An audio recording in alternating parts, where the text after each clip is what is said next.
The grocery store security footage was grainy, but clear enough to see my own face staring back at me, except I'd never been to a Whole Foods in Scottsdale, never bought $500 worth of organic groceries, and certainly never used the Amex Platinum card being swiped with my name on it.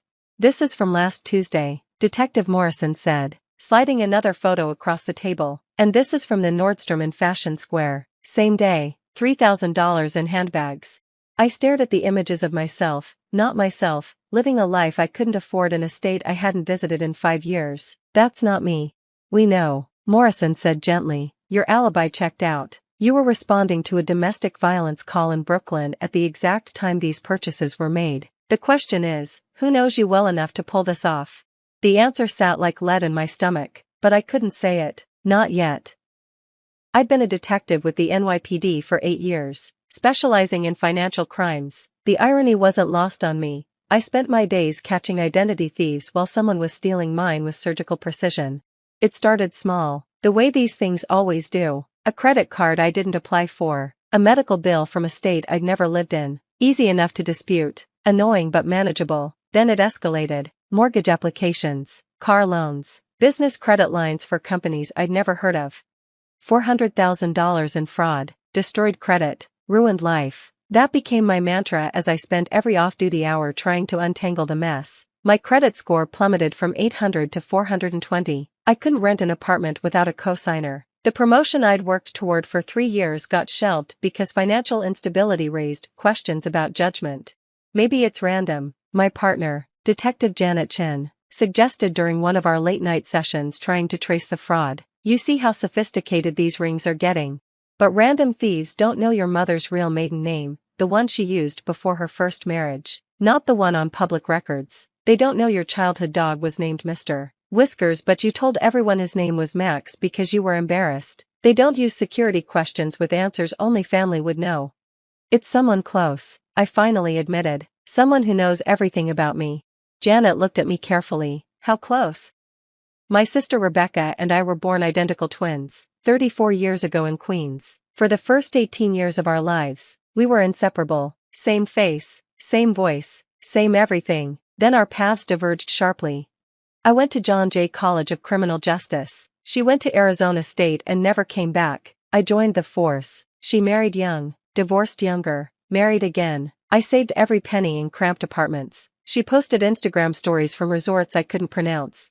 We'd grown apart, that passive kind of distance where you still say love you at the end of phone calls but couldn't name each other's best friends. I knew she had twins with her second husband, that they lived somewhere in the Phoenix area, that she'd started some kind of lifestyle blog. She knew I was a cop, single, and married to the job, as she liked to say. The last time I'd seen her in person was at our father's funeral 3 years ago. She'd breezed in wearing designer sunglasses and grief like an accessory, collected her half of his modest life insurance, and flew back to Arizona the same day. "You should visit," she'd said at the airport. "The twins would love to meet their Aunt Samantha properly." Soon, I'd lied, knowing my detective's salary wouldn't stretch to cross-country trips. Now, staring at surveillance footage of my face attached to her body, spending money I didn't have on a life I couldn't afford, I wondered how long she'd been planning this. The investigation officially began when I walked into the Phoenix Police Department with a file 2 inches thick. Professional courtesy got me a meeting with their financial crimes unit, but I could see the skepticism in their eyes. "Identical twin sister? Convenient." "We'll need more than your word," Detective Riley said carefully. "Family identity theft is complicated." "I'm a detective," I reminded him. "I know what you need." What they needed was proof Rebecca had been systematically using my identity. What I had was circumstantial evidence and a lifetime of knowing my sister's tells. She was my twin, I knew her like I knew myself, which, ironically, was the problem. The break came from an unexpected source: Facebook. Rebecca had blocked me years ago during some argument about her first divorce, but she hadn't blocked Janet, who'd sent a friend request out of curiosity. My partner became my window into my sister's life, and what we saw made everything click. "Sam," Janet called me over to her desk, laptop open. "Look at this." Rebecca's lifestyle blog, Living My Best Life, was a monument to conspicuous consumption: designer bags, luxury vacations, private school for the twins, a house that looked like it belonged in Architectural Digest. Her husband, Derek, was a mid-level manager at a tech company, good salary, but not this good. Check the timing, Janet said, scrolling through posts. She got that Hermes bag the same week someone opened a Neiman Marcus card in your name. The Hawaii trip? 3 days after the Amex Platinum application. Every major purchase on her blog corresponded with fraudulent activity on my accounts. She wasn't just stealing my identity, she was documenting the crime in real time. Armed with this information, Phoenix PD got warrants, financial records, store surveillance, IP addresses. The digital trail Rebecca left was extensive once they knew where to look. She'd been careful, using VPNs and drop addresses, but not careful enough. She had a system, Detective Riley told me, something like admiration in his voice. Credit cards to P.O. boxes, then closed before statements arrived. Online shopping with in-store pickup using fake IDs, with your face, of course. Even filed tax returns in your name to get refunds. How long? I asked, though I dreaded the answer. Based on the records, 5 years. Started small, probably testing if you'd notice, then escalated. 5 years. While I was testifying in court, she was destroying my credit. While I was working overtime to afford rent, she was financing her lifestyle with my identity. While I was protecting and serving, she was stealing and spending. We need to bring her in, Riley said. You want to be there? Try to stop me. The arrest was scheduled for a Thursday morning. Derek would be at work, the twins at school. Clean, simple, minimal trauma for the kids. That was the plan. Plans, as any cop knows, rarely survive first contact. We were positioned outside Rebecca's house, a sprawling fake Adobe McMansion that screamed new money. When the garage door opened, Rebecca emerged with the twins, hustling them toward her white Range Rover with an urgency that set off every instinct I had. She's running, I said into the radio. She knows we're here. Negative. Maintain position, Riley started, but Rebecca was already backing out. I made a decision that went against protocol but felt right. I stepped out of the unmarked car and into her path. Rebecca slammed on the brakes, her face cycling through shock, fear, and then a bitter resignation. Through the windshield, I saw 2 small faces in the back seat, my nephews I'd never met, 7 years old with their mother's face, my face. Our face. She rolled down the window. Sam, not surprised, just tired. Becca, I kept my voice level, professional. You need to turn off the engine. Mommy, one of the twins leaned forward. Is that lady a police officer? Until her twins saw my badge. Mommy, why is your twin a police officer? The words hung in the air like an accusation. Rebecca's hands tightened on the steering wheel as understanding dawned on her sons' faces. You have a twin? The other boy asked. Like us? The dominoes fell fast. Rebecca's carefully constructed lies, the separate lives she'd maintained, the fictional aunt who lived far away, it all crumbled in the face of 2 7-year-olds seeing double. Aiden, Ethan, everything's fine, Rebecca said, but her voice cracked. This is Aunt Samantha. The police officer aunt? Aiden asked. But you said she couldn't visit because she was too busy arresting bad guys. You said she didn't like kids, Ethan added, studying me with eyes that matched mine exactly. But she looks nice. She looks like you, Mommy. Detective Riley approached carefully, hand resting on his service weapon but not drawn. Mrs. Chen, we need you to step out of the vehicle.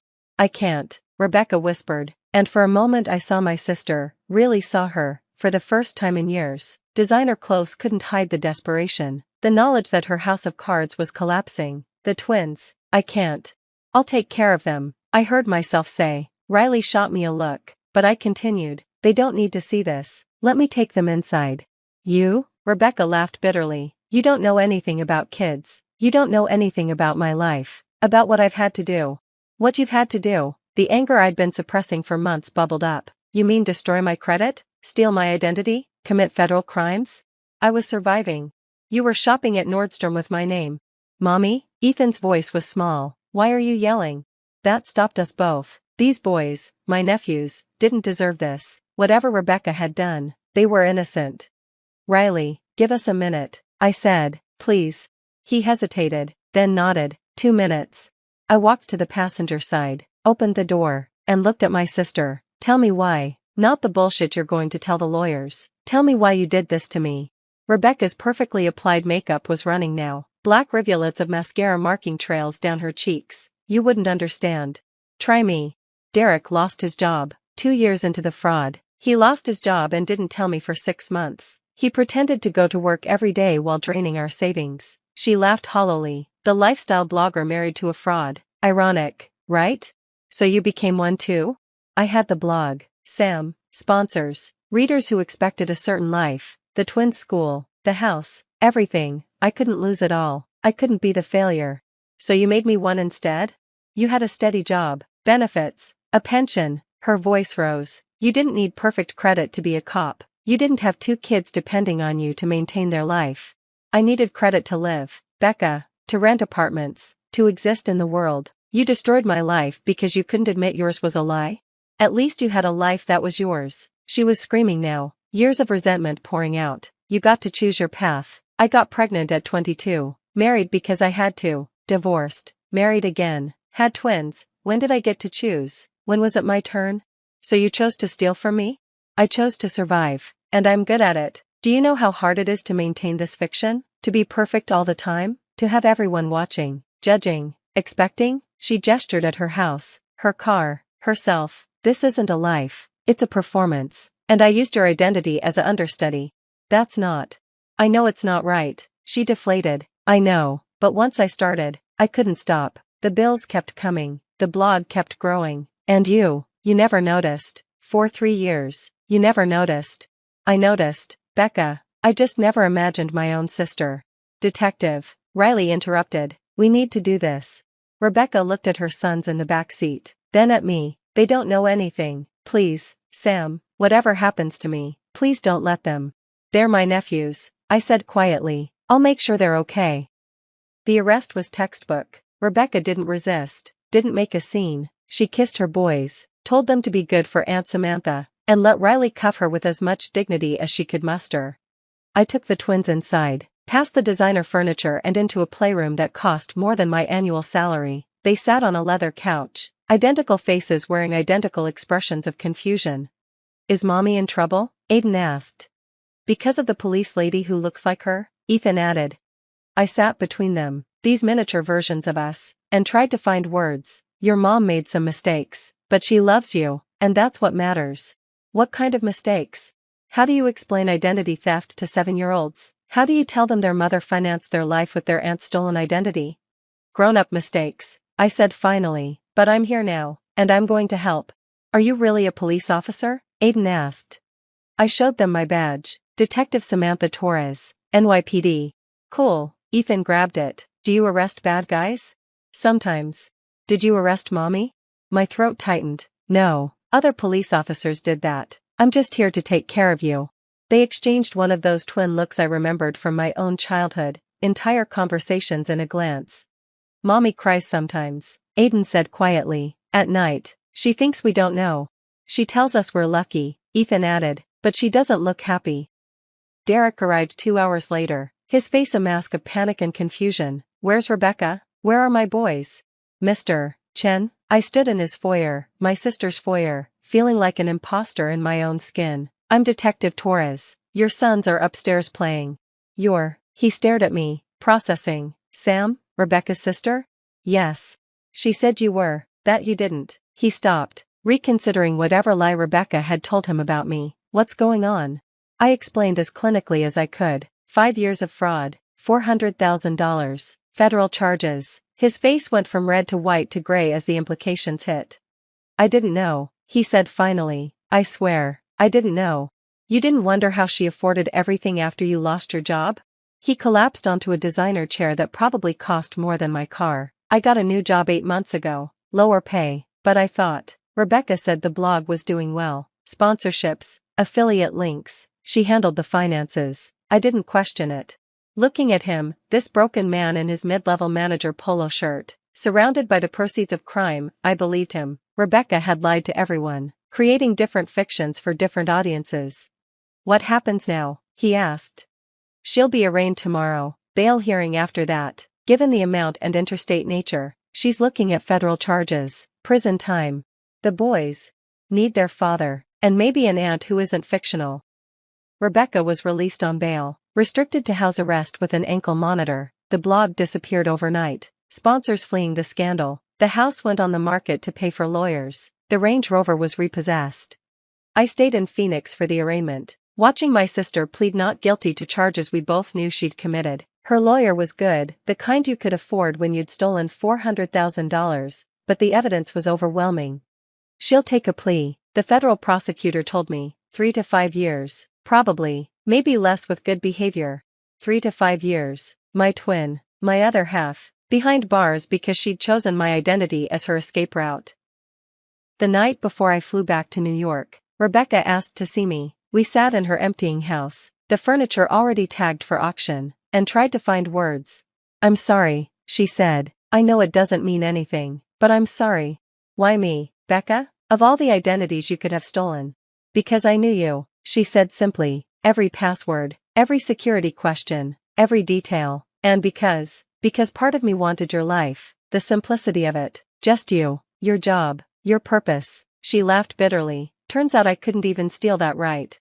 My life wasn't simple, you made sure of that." "I know, I'm sorry, I'll pay you back." "With what?" I gestured at the empty spaces where furniture had been. "You spent it all on this performance." "The boys will be fine. Derek's sister is moving in to help, they'll adjust." "And us?" She looked at me with eyes identical to mine, seeing the gulf between us that no shared DNA could bridge. "What happens to us?" I thought about the 8-year-old girls we'd been, dressed identically, finishing each other's sentences. Then I thought about the detective I'd become and the criminal she'd chosen to be. "I don't know," I admitted. "I'll testify truthfully." After that, I shrugged. "Maybe we'll figure it out, maybe we won't."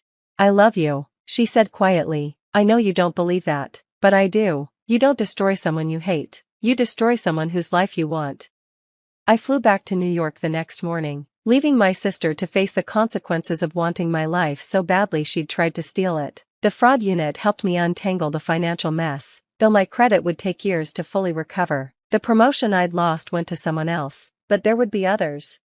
6 months later, Rebecca took a plea deal, 30 months in federal prison, 3 years probation, full restitution, which everyone knew she couldn't pay. The twins visited her every week, Derek driving them in his 10-year-old Honda, all of them adjusting to a reality without Instagram filters. I visited once, flying back to Arizona on my own dime. We sat across from each other in the visiting room, wearing different uniforms now, hers orange, mine blue. "The boys ask about you," she said, "their detective aunt. Aiden wants to be a cop now. Maybe he'll be better at it than his mother was at being a criminal." She laughed, real laughter, not the performative kind from her blog days. "I was terrible at it, got caught by my own twin." "You got caught because you documented everything online. Criminal 101, don't post evidence." "See, I needed my detective sister's advice before turning to crime." We could joke because what else was there? She'd serve her time, rebuild some kind of life. I'd repair my credit, continue my career. The twins would grow up knowing their aunt the cop and their mother the cautionary tale. As I left the prison, I thought about identity, how we build it, how we protect it, how easily it can be stolen by someone who knows us best. Rebecca had taken my name, my credit, my financial future, but she couldn't steal the thing that mattered most, the person I'd chosen to become. $400,000 in fraud, destroyed credit, ruined life, all true, but I was still Detective Samantha Torres, NYPD, still the twin who'd chosen law over lawlessness. And sometimes, that's identity enough. I adjusted my simple black dress in the mirror of my penthouse apartment, deliberately choosing the plainest outfit in my closet. The standard issue MacBook I'd bought specifically for family visits sat on my desk, its screen displaying a few basic digital art pieces. Nothing too impressive, nothing that would hint at the empire I'd built. The invitation to the Morrison family reunion sat on my kitchen counter, its gold embossing catching the morning light. Hosted, as always, at my sister Diana's mansion in the Hamptons. Join us for a celebration of family success, the card proclaimed, making me wonder if they'd ever celebrate any of mine. My phone buzzed, a message from my CFO about our latest acquisition. "Contracts are ready, Maya. Morrison Tech's board just approved the sale. They have no idea Dreamscape Animation Studios is the buyer."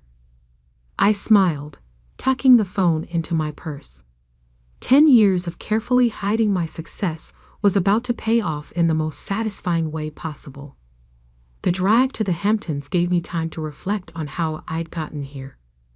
Growing up in the Morrison family meant one thing: business was everything. My father, James Morrison, had built Morrison Tech from the ground up, turning it into a respected name in enterprise software. My sister Diana had followed perfectly in his footsteps, getting her MBA from Harvard and rising through the company ranks. And then there was me, the disappointment, the daughter who spent her time diddling in notebooks instead of studying business strategies. Art isn't a career, Maya, my father would say, his voice heavy with disapproval. It's a hobby at best, a distraction at worst. I remember the day I told them I was majoring in animation at art school instead of accepting my place at Wharton. The silence in our dining room was deafening. "You're throwing your life away," Diana had said, while our mother quietly dabbed at her eyes with a napkin, as if I'd just announced a terminal illness. What they didn't know, what I never told them, was that I'd also been taking night classes in business administration. While they thought I was wasting time at art school, I was actually building the foundation for something bigger than they could imagine. My first animated short film won a student competition.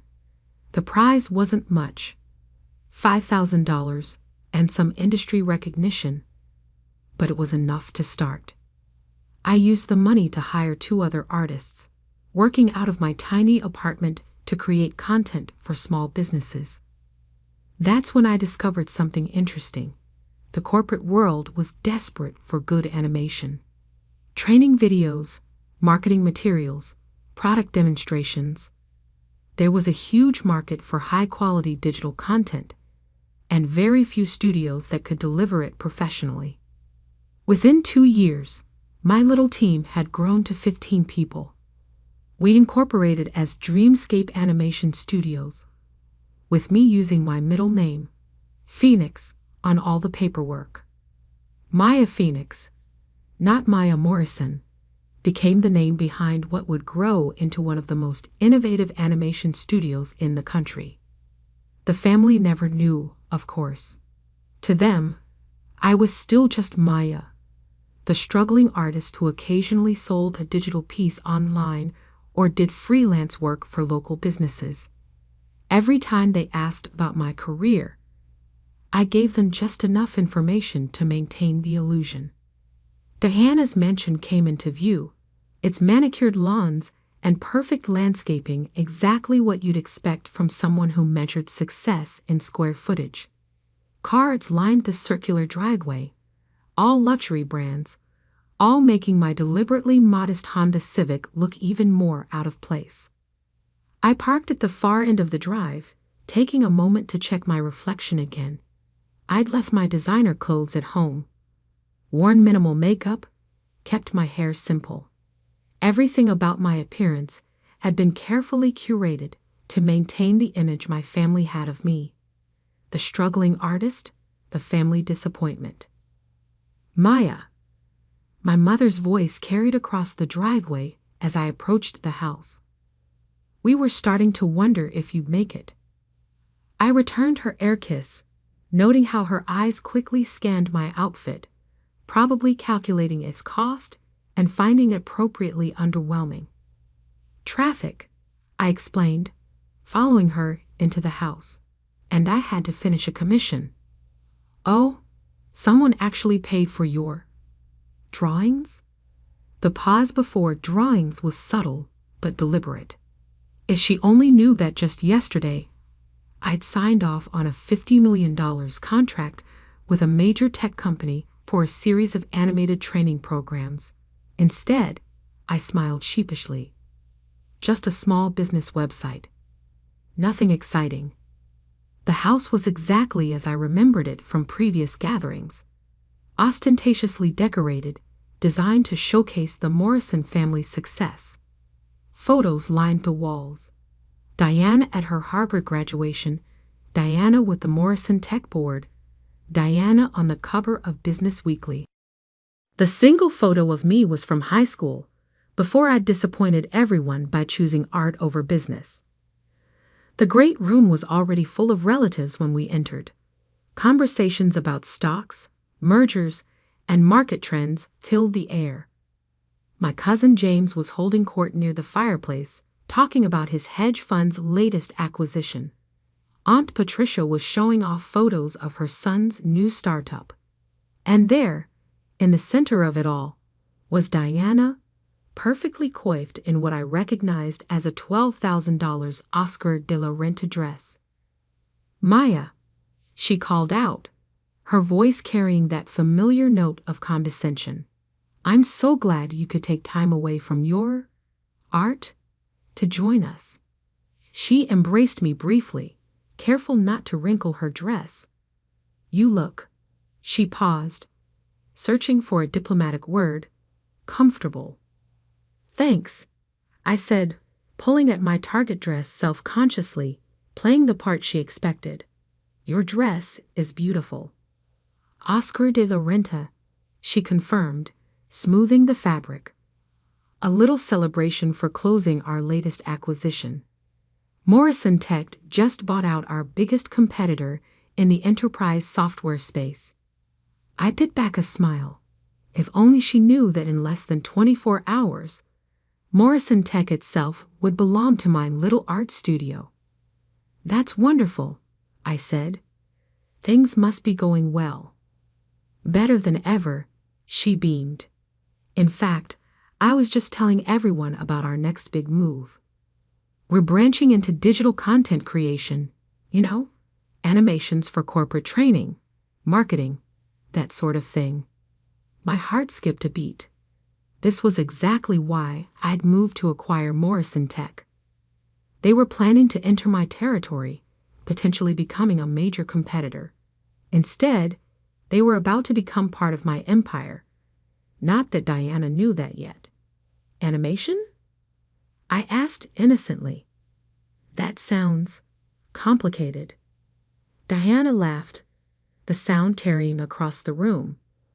"Oh, Maya, it's all business strategy. The actual drawing part is just technical work. We'll hire people for that. People like," she gestured vaguely in my direction. Well, Other relatives had drifted over, drawn by Diana's laugh. "Still drawing cartoons, Maya?" my cousin James asked, not bothering to hide his smirk. My fund is always looking for administrative assistants if you want a real job." "Thank you," I said quietly. "But I'm doing okay with my art." "Okay?" Diana raised an eyebrow. "Is that why you're still driving that old Honda? Still living in that tiny apartment?" They had no idea that I owned the entire building where my tiny apartment was located, or that my car collection included a Porsche and 2 Teslas. The Honda was just for family visits. "I get by," I shrugged. "Not everyone needs a mansion." "Getting by isn't the same as succeeding," my father's voice came from behind me. I turned to find him watching me with that familiar look of disappointment. "Diana's latest deal is worth more than you'll probably make in your entire life drawing pictures." I felt a flash of anger but pushed it down. In less than a day, they would all learn just how wrong they were. The contracts were signed, the press release written. By this time tomorrow, Maya Phoenix would be revealed as the CEO of Dreamscape Animation Studios and the new owner of Morrison Tech. But for now, I just smiled and excused myself to get a drink. Let them have their moment of superiority. Let them believe what they'd always believed about me. After all, revenge is an art form too. The family reunion dragged on into evening, each hour bringing a new opportunity for my relatives to remind me of my perceived failures. I kept checking my phone, watching as messages from my executive team confirmed that everything was in place for tomorrow's announcement. Press release approved by legal. New York Times exclusive secured. Board transition documents ready for signing. I was standing by the floor-to-ceiling windows, watching the sunset over Diana's perfectly manicured garden. When my father approached, he held a glass of his favorite scotch, the same brand I had a case of in my office, though he didn't know that. "Maya," he said, his voice carrying that perpetual note of disappointment, "your mother and I have been talking." I braced myself. These conversations never ended well. "Diana's new digital content division will need artists," he continued. "Basic level stuff. Nothing too creative. But it would be steady work, benefits, a real salary." He emphasized real, as if what I did wasn't real work. "She's willing to give you a chance, despite your limited business experience." I took a sip of my champagne to hide my smile. If he only knew that my company's annual revenue was nearly triple what Morrison Tech made in digital services. "Thank you, Dad, but I'm okay with my freelance work." He sighed heavily. "Maya, you're 32 years old. Don't you think it's time to stop playing around with drawings and join the real world? Look at your sister. She's made something of herself." Through the window's reflection, I could see Diana holding court among our relatives, probably sharing another story of her business triumphs. She'd always been good at that, making sure everyone knew exactly how successful she was. "I know you think art is just playing around," I said carefully, "but there's more to it than you realize." "Is there?" He gestured at my simple dress, my unassuming appearance, because from where I stand, all I see is wasted potential. You could have gone to Wharton, could have been part of Morrison Tech's legacy. Instead, you chose to throw it all away for what? Digital doodles. The words stung, even after all these years, even knowing what I knew. Actually, I started, almost ready to tell him everything, but my phone buzzed again. A message from my COO. "Morrison Tech board members all confirmed for tomorrow's 9 a.m. meeting. They have no idea what's coming." I swallowed my confession. Less than 12 hours. I could wait that long. "Actually what?" my father prompted.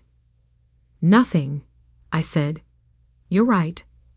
I made my choices." He shook his head and walked away, leaving me to watch the final rays of sun disappear behind the trees.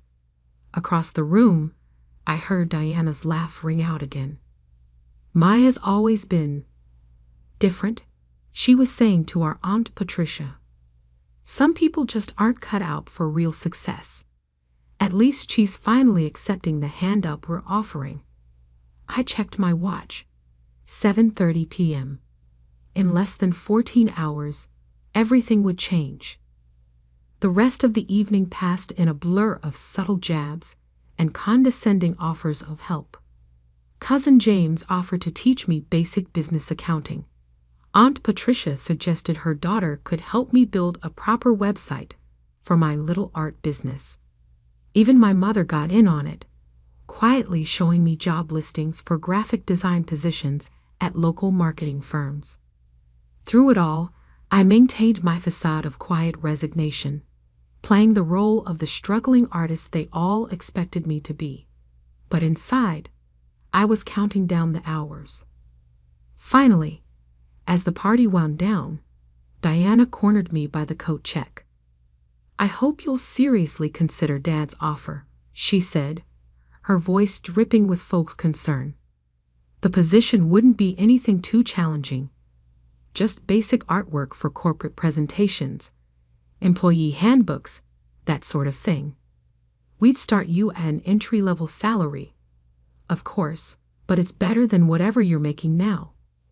I thought about my penthouse office overlooking Central Park, about the team of over 200 artists and animators who worked for me, about the groundbreaking projects we were developing that would revolutionize digital animation. "I'll think about it," I said. "Don't think too long," she advised. Once we announce our expansion into digital content next week, we'll have plenty of qualified applicants. I'm only offering because you're family." I nodded, accepting my cope from the attendant. "Speaking of announcements, will you be at the office tomorrow?" "Of course," she said proudly. 9 a.m. sharp. We have a major meeting with our mystery buyers. Some big animation studio is interested in partnering with us. She smirked. "See what happens when you think bigger than just drawing pictures." "Good luck with the meeting," I said, turning to leave. "Maya," she called after me. "That outfit you're wearing, if you do decide to take the job, you'll need to dress more professionally. Appearance matters in the corporate world." I looked down at my intentionally modest dress, thinking of the closet full of designer clothes waiting at home. I'll keep that in mind. Driving home, I finally let myself feel the full weight of what was about to happen. 10 years of hiding my success, of letting them believe I was a failure, all leading to this moment. Back in my penthouse, I hung up my struggling artist costume and changed into silk pajamas that cost more than Diana's precious Oscar de la Renta dress. My real laptop, not the prop I took to family functions, was open on my desk, displaying the final acquisition documents for Morrison Tech. A message popped up from my assistant.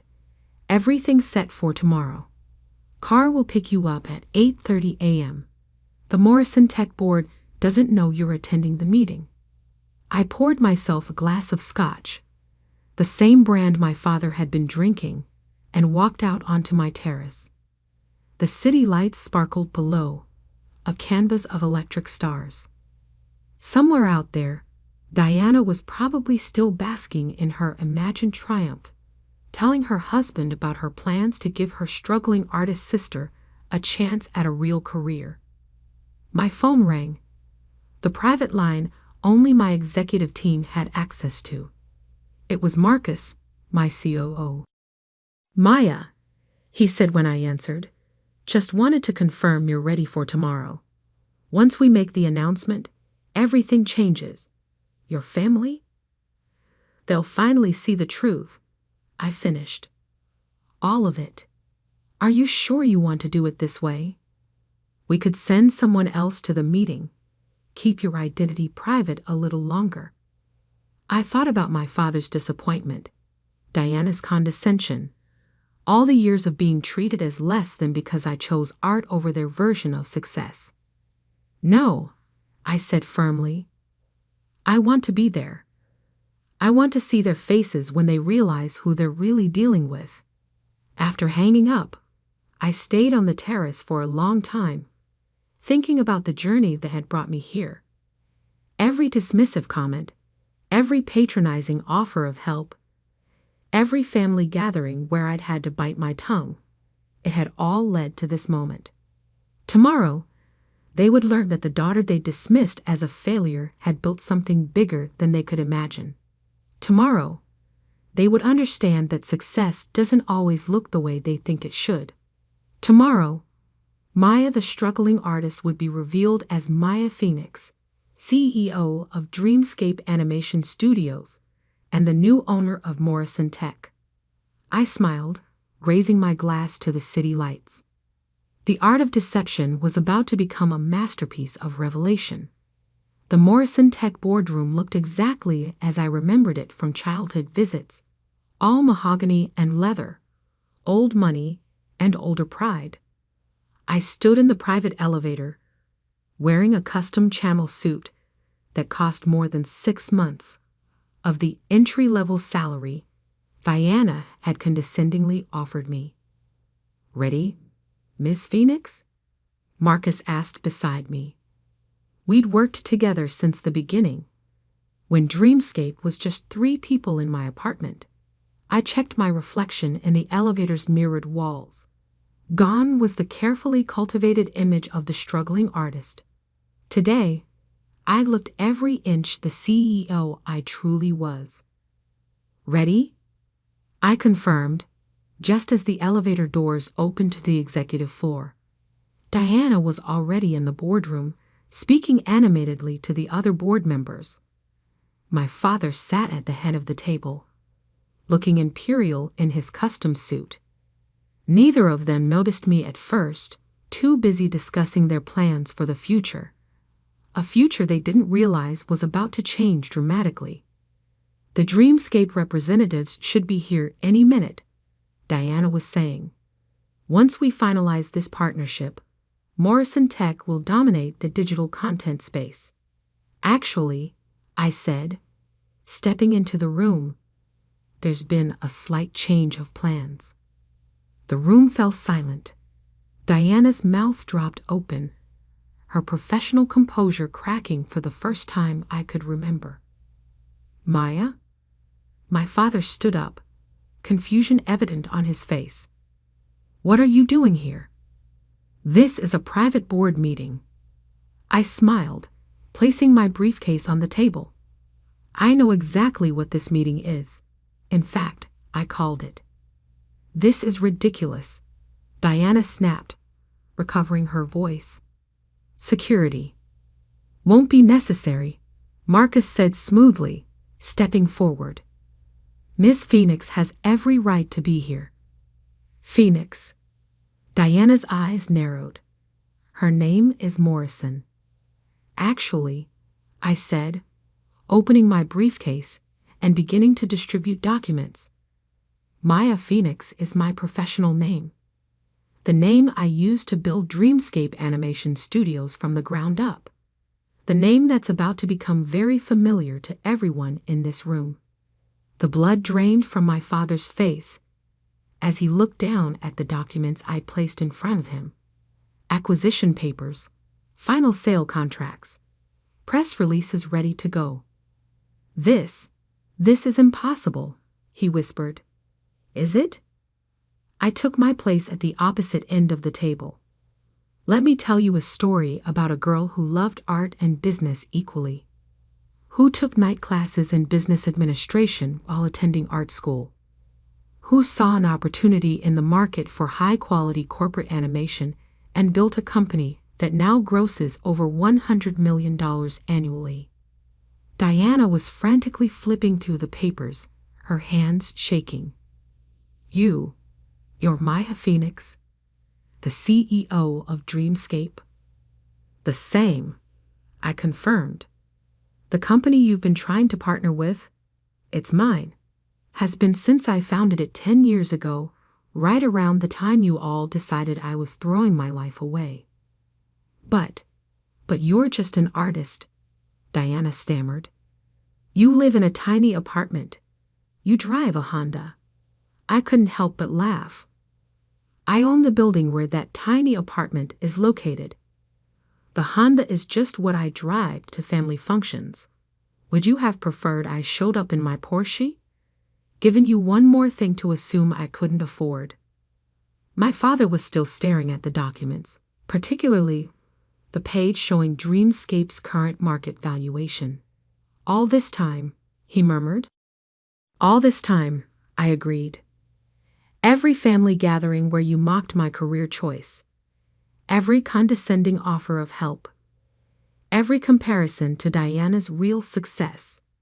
I was building something bigger than Morrison Tech could ever dream of being. Why? Diana demanded. Why hide it? Why let us think? Because you never would have accepted it. I cut her off.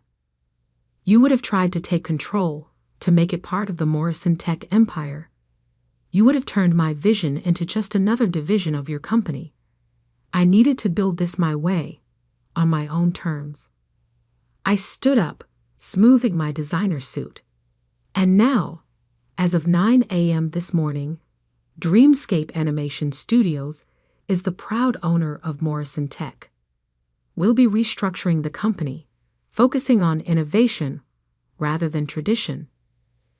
Diana, your position as CEO will be eliminated, though you're welcome to interview for a role in our creative department. Father, you'll be transitioned to an advisory role until your retirement next month. The silence in the room was absolute. Even the other board members, who usually deferred to my father in everything, sat in stunned silence. "You can't do this," Diana finally whispered. "Actually, I can and I have. The board approved the sale last week, though they didn't know I was the buyer. The contracts are signed. The press release goes out in—" I checked my watch. Approximately 10 minutes. As if on cue, my phone buzzed. The New York Times exclusive was live. Art meets tech. Dreamscape Animation Studios acquires Morrison Tech in surprise deal. CEO Maya Phoenix reveals plans for digital innovation. I turned my phone around, showing them the headline. "By the way, Diana, about that entry-level position you offered me yesterday, I'll have to decline. I'm afraid I'm overqualified." The next hour was a blur of legal formalities, shell-shocked board members signing transition documents, and my father sitting in stunned silence at the head of the table that was no longer his to command. As the board members filed out, leaving just my family, Diana finally found her voice again. "All these years," she said, her voice hollow, "you let us believe you were struggling. You let us pity you." "No," I corrected her. "You chose to pity me. You chose to see what you expected to see. The failed artist, the family disappointment. You never once considered that I might be capable of more." My father stood up slowly, looking older than I had ever seen him. "Maya, save it," I said, but not unkindly. "I didn't do this for revenge. I did it because it was the right business decision. Dreamscape needs Morrison Tech's infrastructure to expand, and Morrison Tech needs our innovation to survive in the modern market." I gathered my things, preparing to leave. "There will be a family dinner tonight at Le Bernardin to formally announce the merger. I trust you'll both be there." They nodded mutely. "Good. Oh, and Diana?" I paused at the door. "To dress professionally. Appearance matters in the corporate world, after all." The ride back to my office was quiet. Marcus knew me well enough to let me process everything in silence. It wasn't until we were in my penthouse office, overlooking the city, that he spoke. "Feel good?"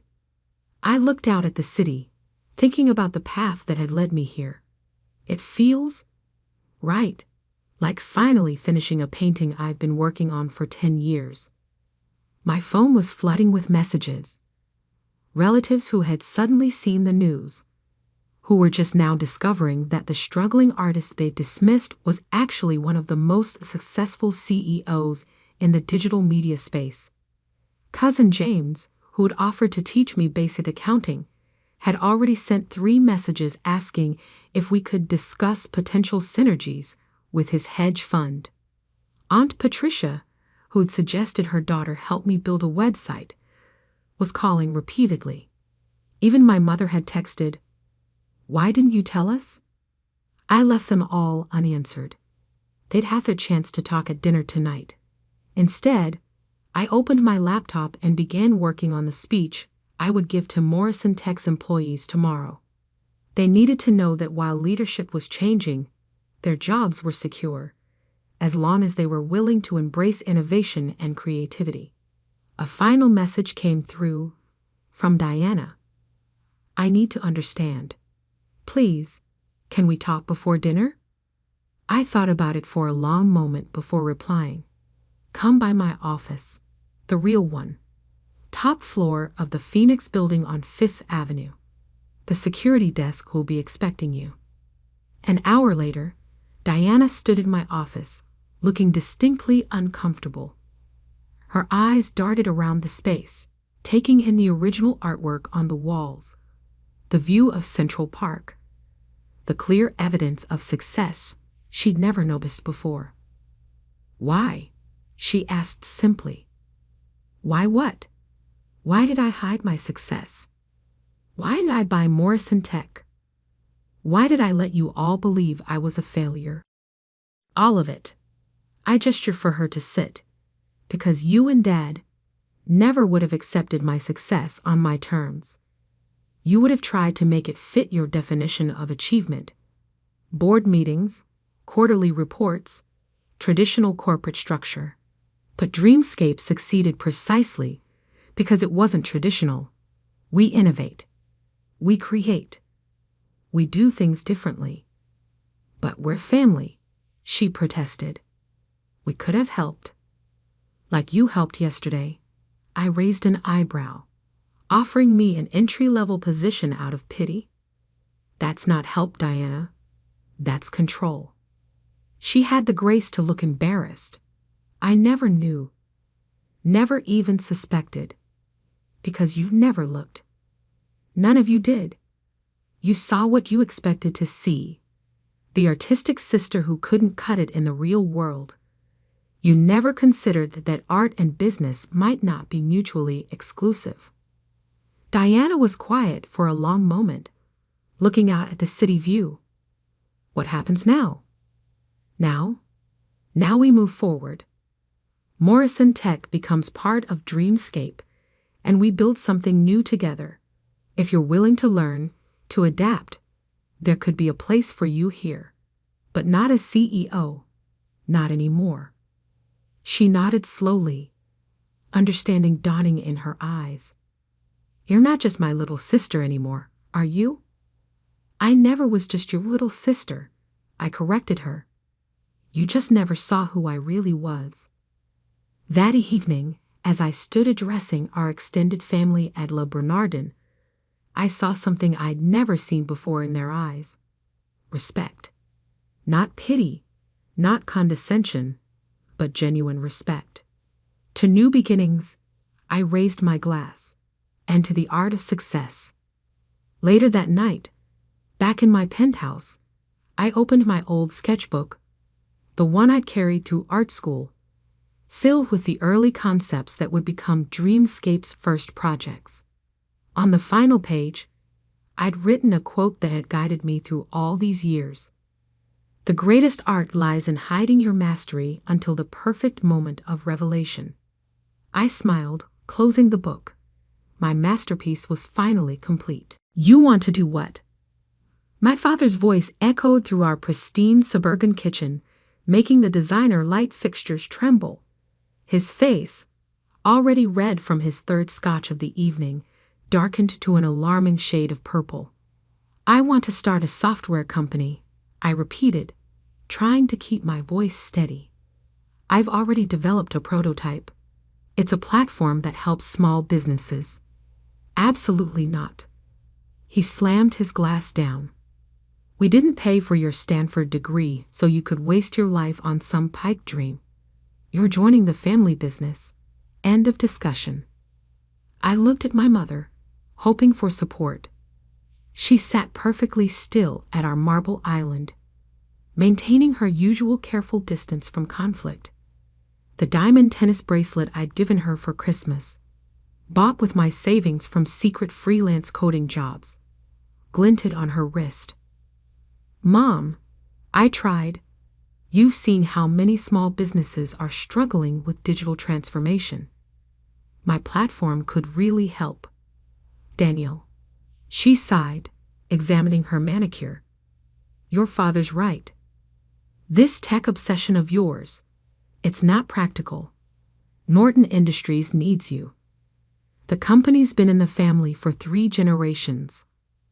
What they really meant was that Norton Industries, our family's industrial supply business, was failing.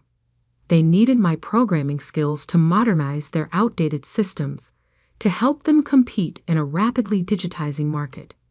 But I had bigger dreams. I'm not asking for money. I said, I have savings. I just need some time, Time.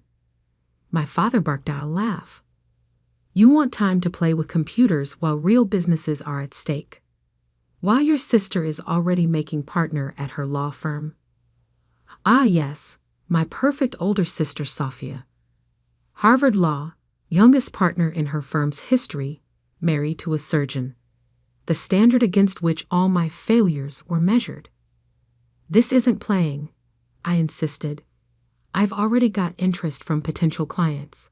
Small businesses need affordable software solutions, and the big tech companies aren't serving them. My platform cooled. The glass shattered against the wall inches from my head. Enough! My father roared, whiskey dripping down the expensive wallpaper. You have a choice. Join Norton Industries on Monday or get out. See how long you last without our support. My mother flinched at the noise, but said nothing. She never did. I looked at them both, my father trembling with rage, my mother avoiding my eyes, and made the decision that would change everything. I choose out. What? I'm leaving. I stood up, surprisingly calm. Good luck modernizing Norton Industries without me. You ungrateful. My father started toward me, but I was already heading upstairs. I had known this moment might come. My backpack was already packed with essentials: laptop, portable hard drive, 2 changes of clothes. My important documents were safely stored in a safety deposit box. Most of my savings were in an account my parents couldn't access. You have 1 hour. My father shouted up the stairs. Then I want you out of this house. I grabbed my emergency bag, my favorite hoodie, and took one last look at my childhood bedroom. The walls still displayed my coding competition medals, science fair awards, the framed article about the app I developed in high school that had caught Stanford's attention. My phone buzzed. A text from my best friend Marcus. Operation Escape still on. Happening now, I typed back. Plan B initiated. Marcus and I had gamed out this scenario months ago, when I first decided to pursue my startup dreams. He had a small apartment above his family's restaurant where I could crash until I got on my feet. As I headed for the door, my mother finally spoke. Daniel, please, be reasonable. Your father only wants what's best. No, I cut her off. He wants what's best for Norton Industries. There's a difference. I walked out without looking back. The first night in my car was surreal. I'd parked on a quiet street 2 blocks from my parents' house, close enough to maintain a strong connection to their high-speed Wi-Fi network, which I'd installed and secured myself, far enough that they wouldn't spot me. My laptop glowed in the darkness as I continued coding, the familiar rhythm of keystrokes drowning out the voice in my head that whispered I was making a huge mistake. You sure about this? Marcus asked when he brought me dinner. Is Mother's incredible pad thai? My couch is still available. I shook my head, showing him my workspace. Laptop, mobile hotspot for backup internet, power bank for emergencies. I need to stay mobile for now. Can't risk them finding me and trying to force me back. He peered at my screen. What exactly are you building? I pulled up my prototype's interface. I call it Smart Start. It's an all-in-one digital platform for small businesses. Point of sale, inventory management, customer relationships, online presence. Everything they need to compete in today's market, but simplified and affordable. Like what your dad's company needs?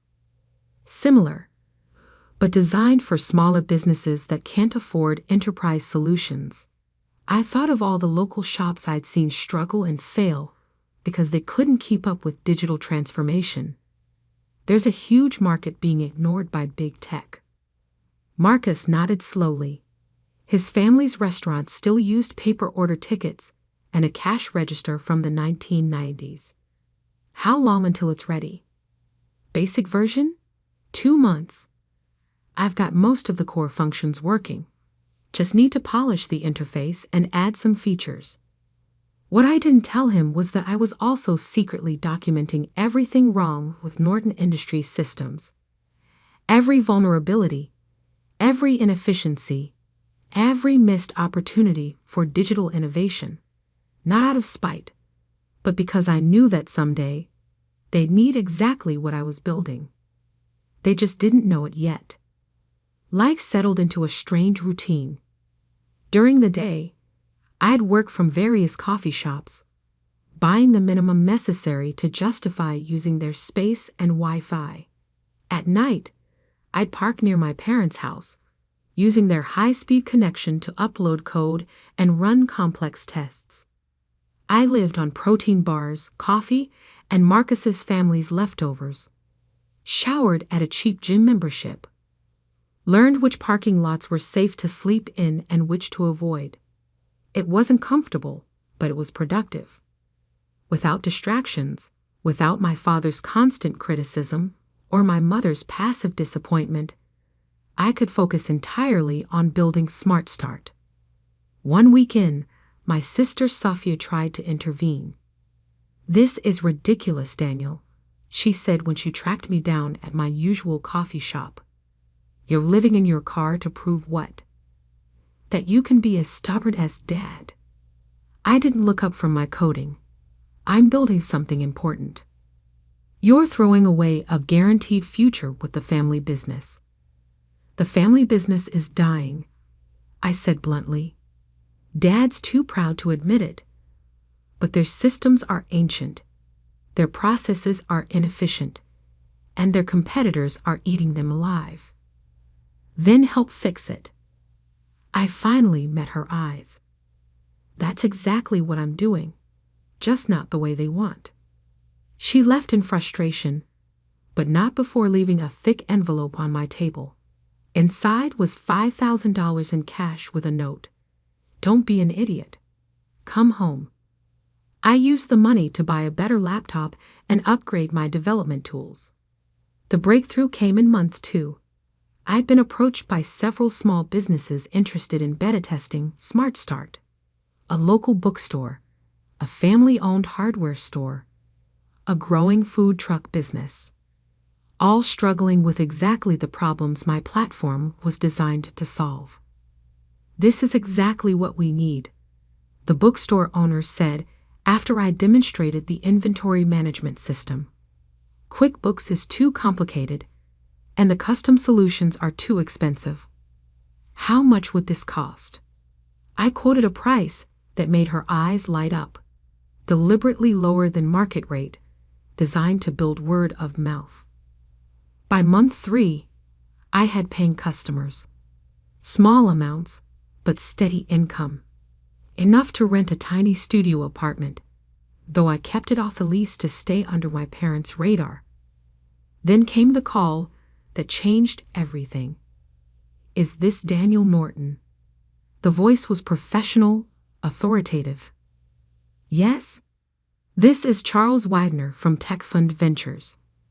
We've been hearing interesting things about your Smart Start platform." My heart stopped. Tech Fund Ventures was one of the most prestigious early-stage investors in the country. One of our portfolio companies mentioned your solution.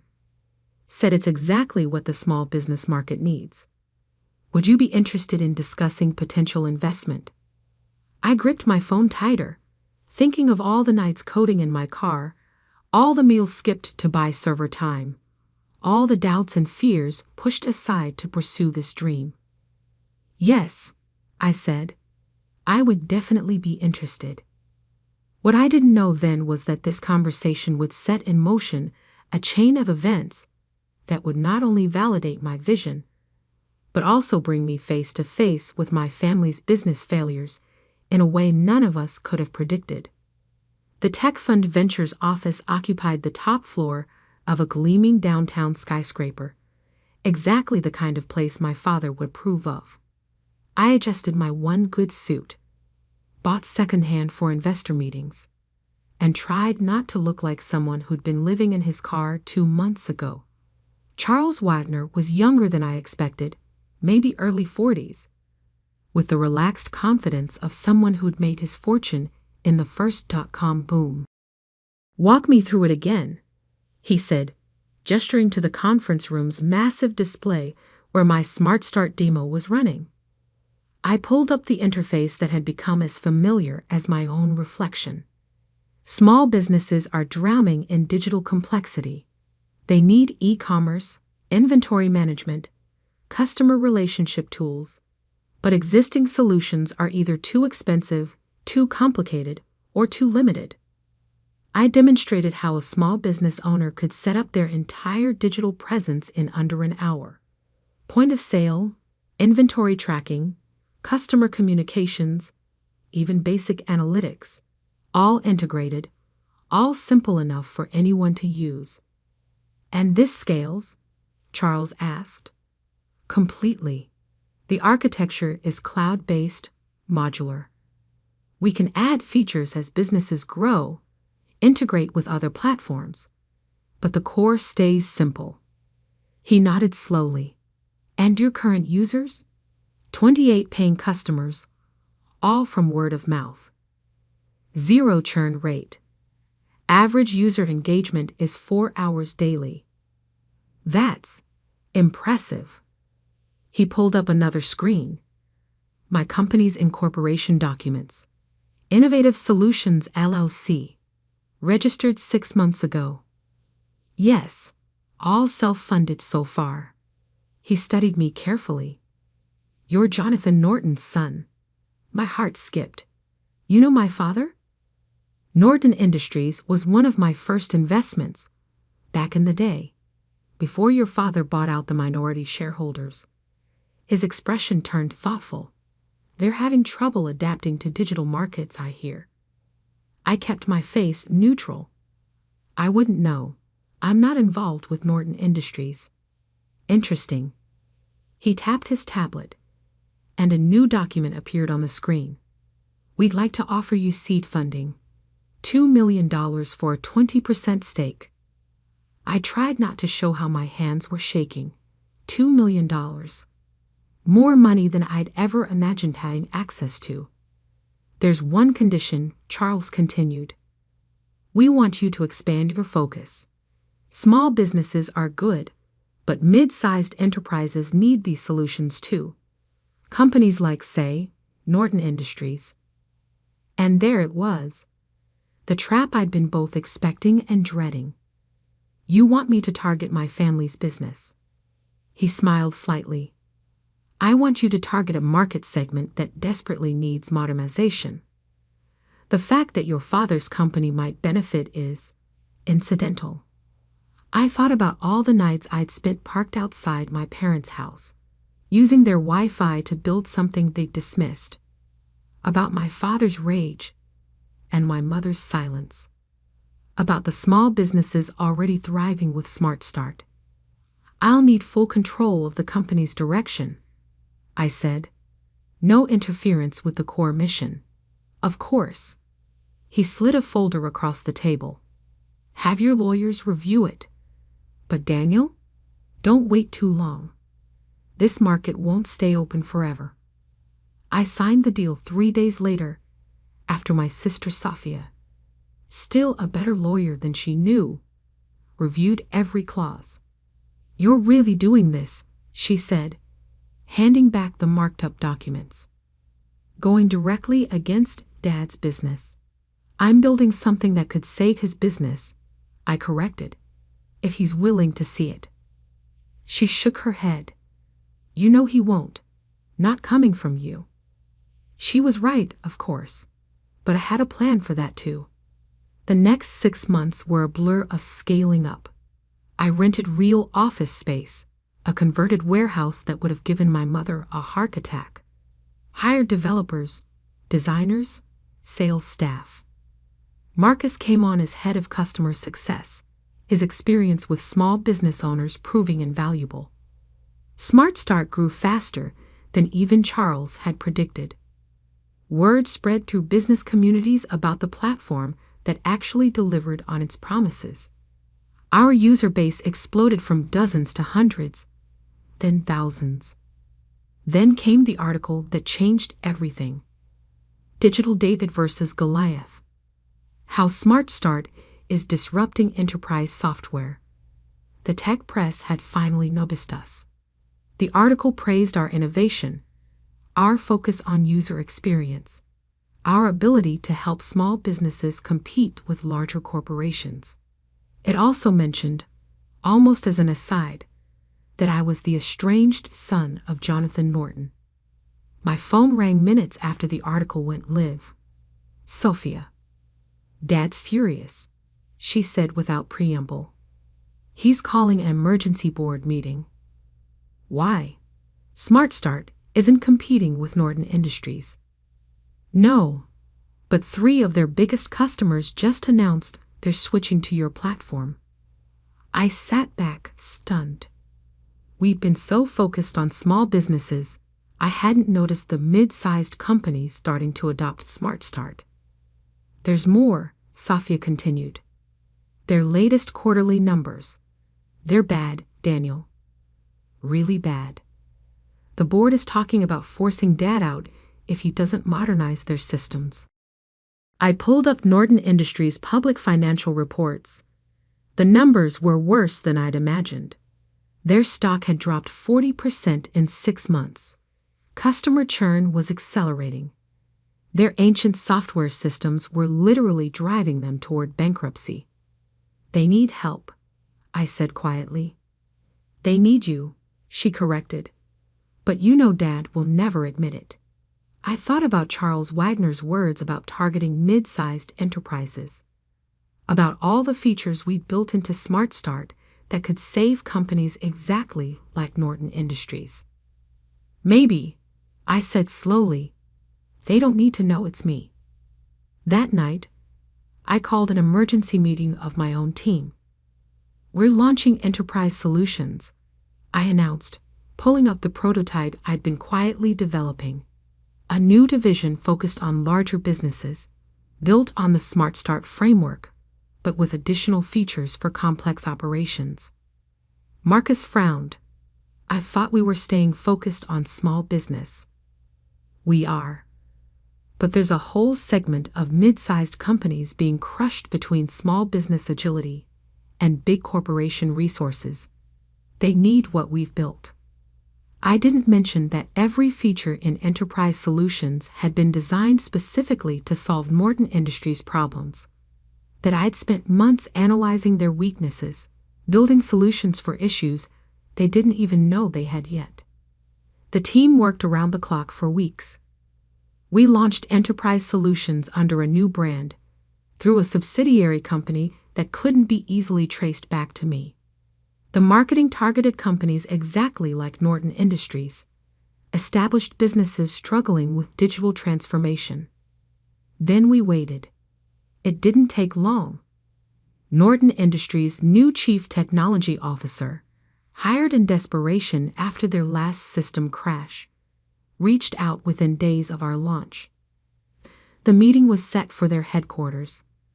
I watched via secure video feed as our sales team, carefully chosen to have no connection to me, presented Enterprise Solutions to my father and his board.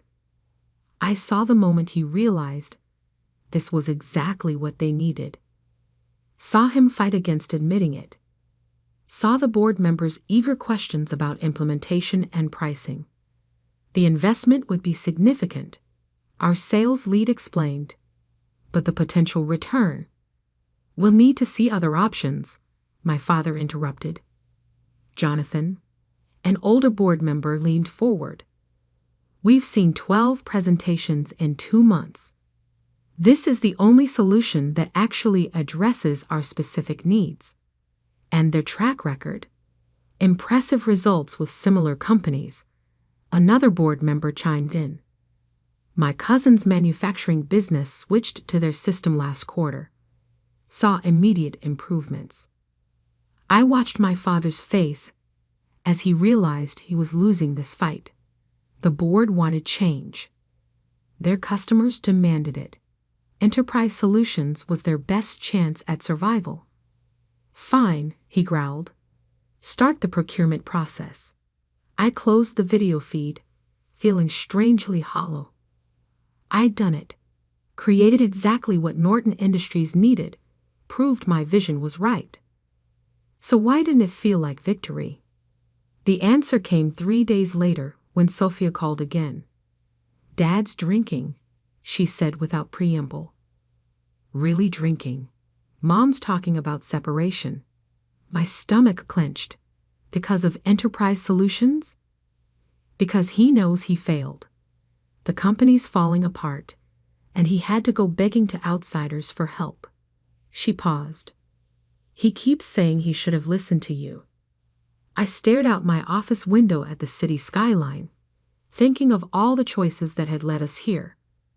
My father's stubbornness, my own pride, the walls of silence we'd built between us. What if? I said slowly. There was a way to save both the company and his pride. How? I have an idea, but I'll need your help. The Norton Industries board meeting was scheduled for 9 a.m. on a Thursday. I sat in my car outside their headquarters, the same spot where I'd once parked to use their Wi-Fi, watching familiar faces file into the building. My father arrived last, looking older than I remembered. His normally immaculate suit was slightly rumpled, his walk less confident than the stride I'd grown up admiring. "Everything ready?" I asked into my phone. "All set," Sophia confirmed. "The board members are prepped. Charles Wagner just arrived. And Mom, in position, though she's still not sure about this." I adjusted my tie, designer now, but still not the brand my father would choose. It has to be today. The Enterprise Solutions contract needs board approval by end of week. "Good luck," Sophia said softly. "Try not to enjoy this too much." I smiled despite my nerves. She knew me too well. The security guard did a double take as I walked in. Last time I'd been here, I'd been escorted out after another fight about joining the family business. Now I was back on my own terms. The boardroom fell silent as I entered. My father's face went from surprised to angry to confused in rapid succession. Charles Wagner, sitting near the head of the table, merely nodded as if he'd been expecting me. "What are you doing here?" my father demanded. "I'm here to discuss the Enterprise Solutions contract," I said calmly, placing my laptop on the table. "This is a closed board meeting. Security." Actually, Charles interrupted smoothly. "Mr. Norton is here at my request. As the majority investor in Enterprise Solutions, I believe his input is crucial to this discussion." My father's face went pale. "You? What?" I connected my laptop to the display screen, pulling up a familiar interface, but not Enterprise Solutions. Instead, I showed them the original Smart Start dashboard, complete with my earliest notes and sketches. "I started building this the day you kicked me out," I explained. "Using your Wi-Fi, actually, since I was living in my car at the time." The board members shifted uncomfortably.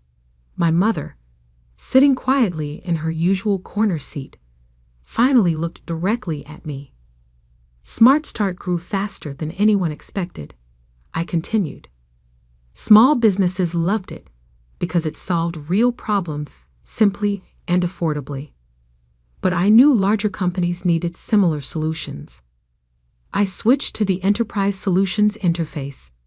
Every feature in this system was designed specifically to address Norton Industries' challenges: the inventory management, the customer tracking, the integration capabilities, all built based on intimate knowledge of what this company needs. "You've been spying on us?" My father's voice shook with rage. "No, I've been trying to save your company. The same company you wanted me to join, but only on your terms." Charles Wagner cleared his throat. "The board has reviewed Mr. Norton's proposal. Enterprise Solutions isn't just a software platform, it's a potential merger opportunity." My father's head snapped up. "Merger? I pulled up new slides, the detailed merger proposal I'd spent weeks preparing. Smart Start Technology would acquire a controlling interest in Norton Industries, I explained. But the Norton name stays. The legacy business continues, enhanced by modern technology.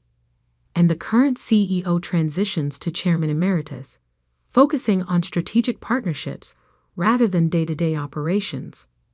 The room was absolutely silent. "You want to buy my company?"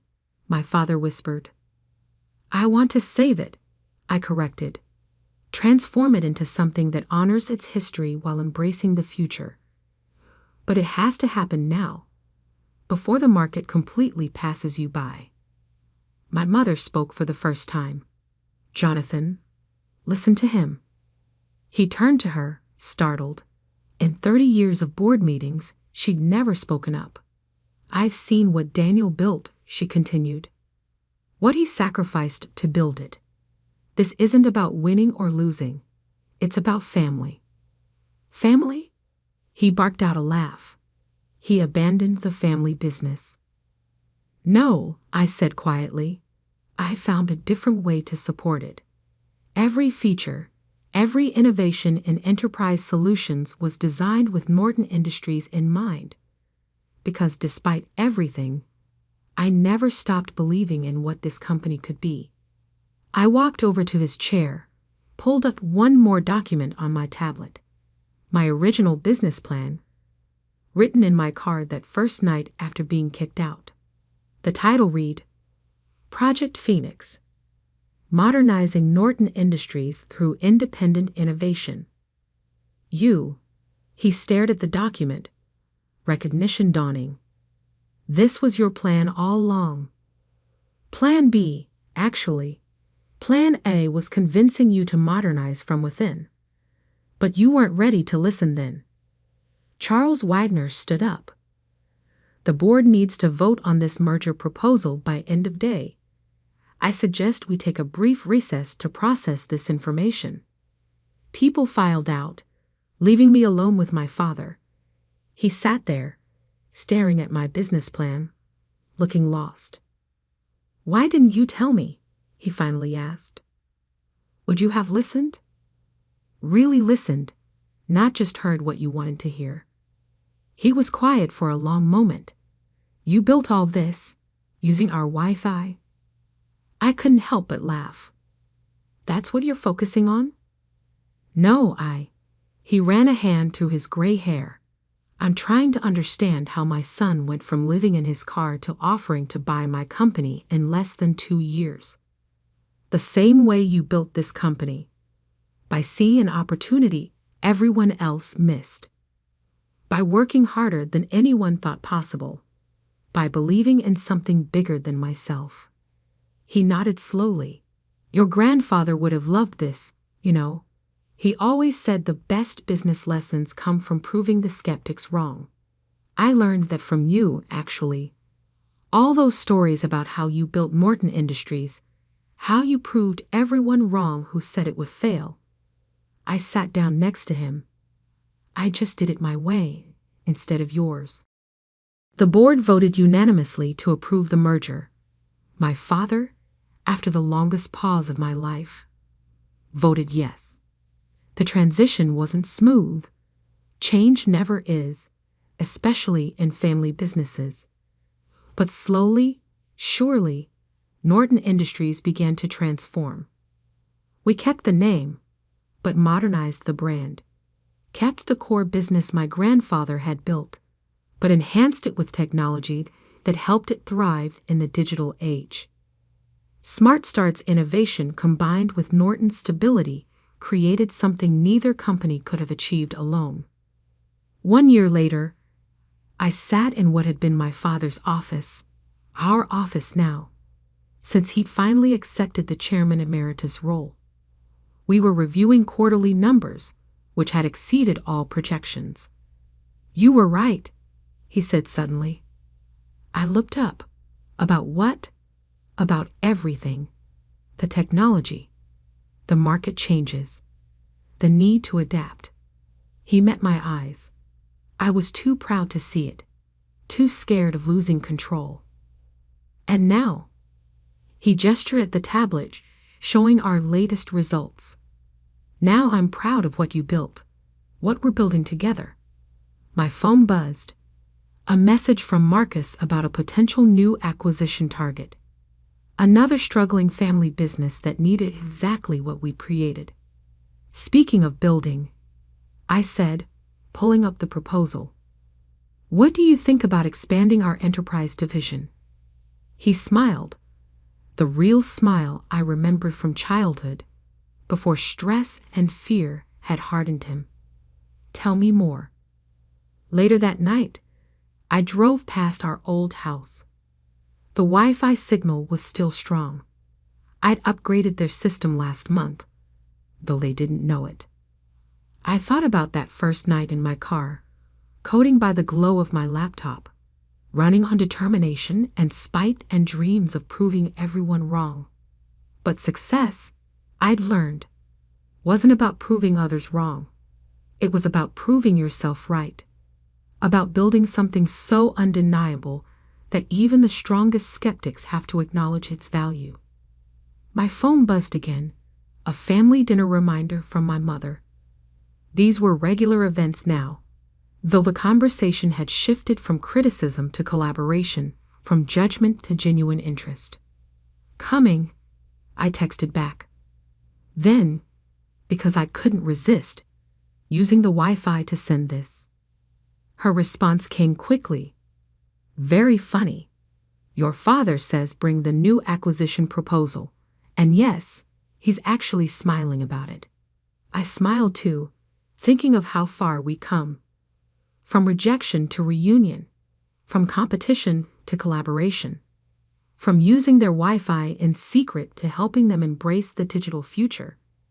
Sometimes the best revenge isn't proving someone wrong. It's helping them become right in a whole new way. My full name is Rebecca Smith. I'm 32 years old, and I married my husband, Michael, about 3 years ago in the spring.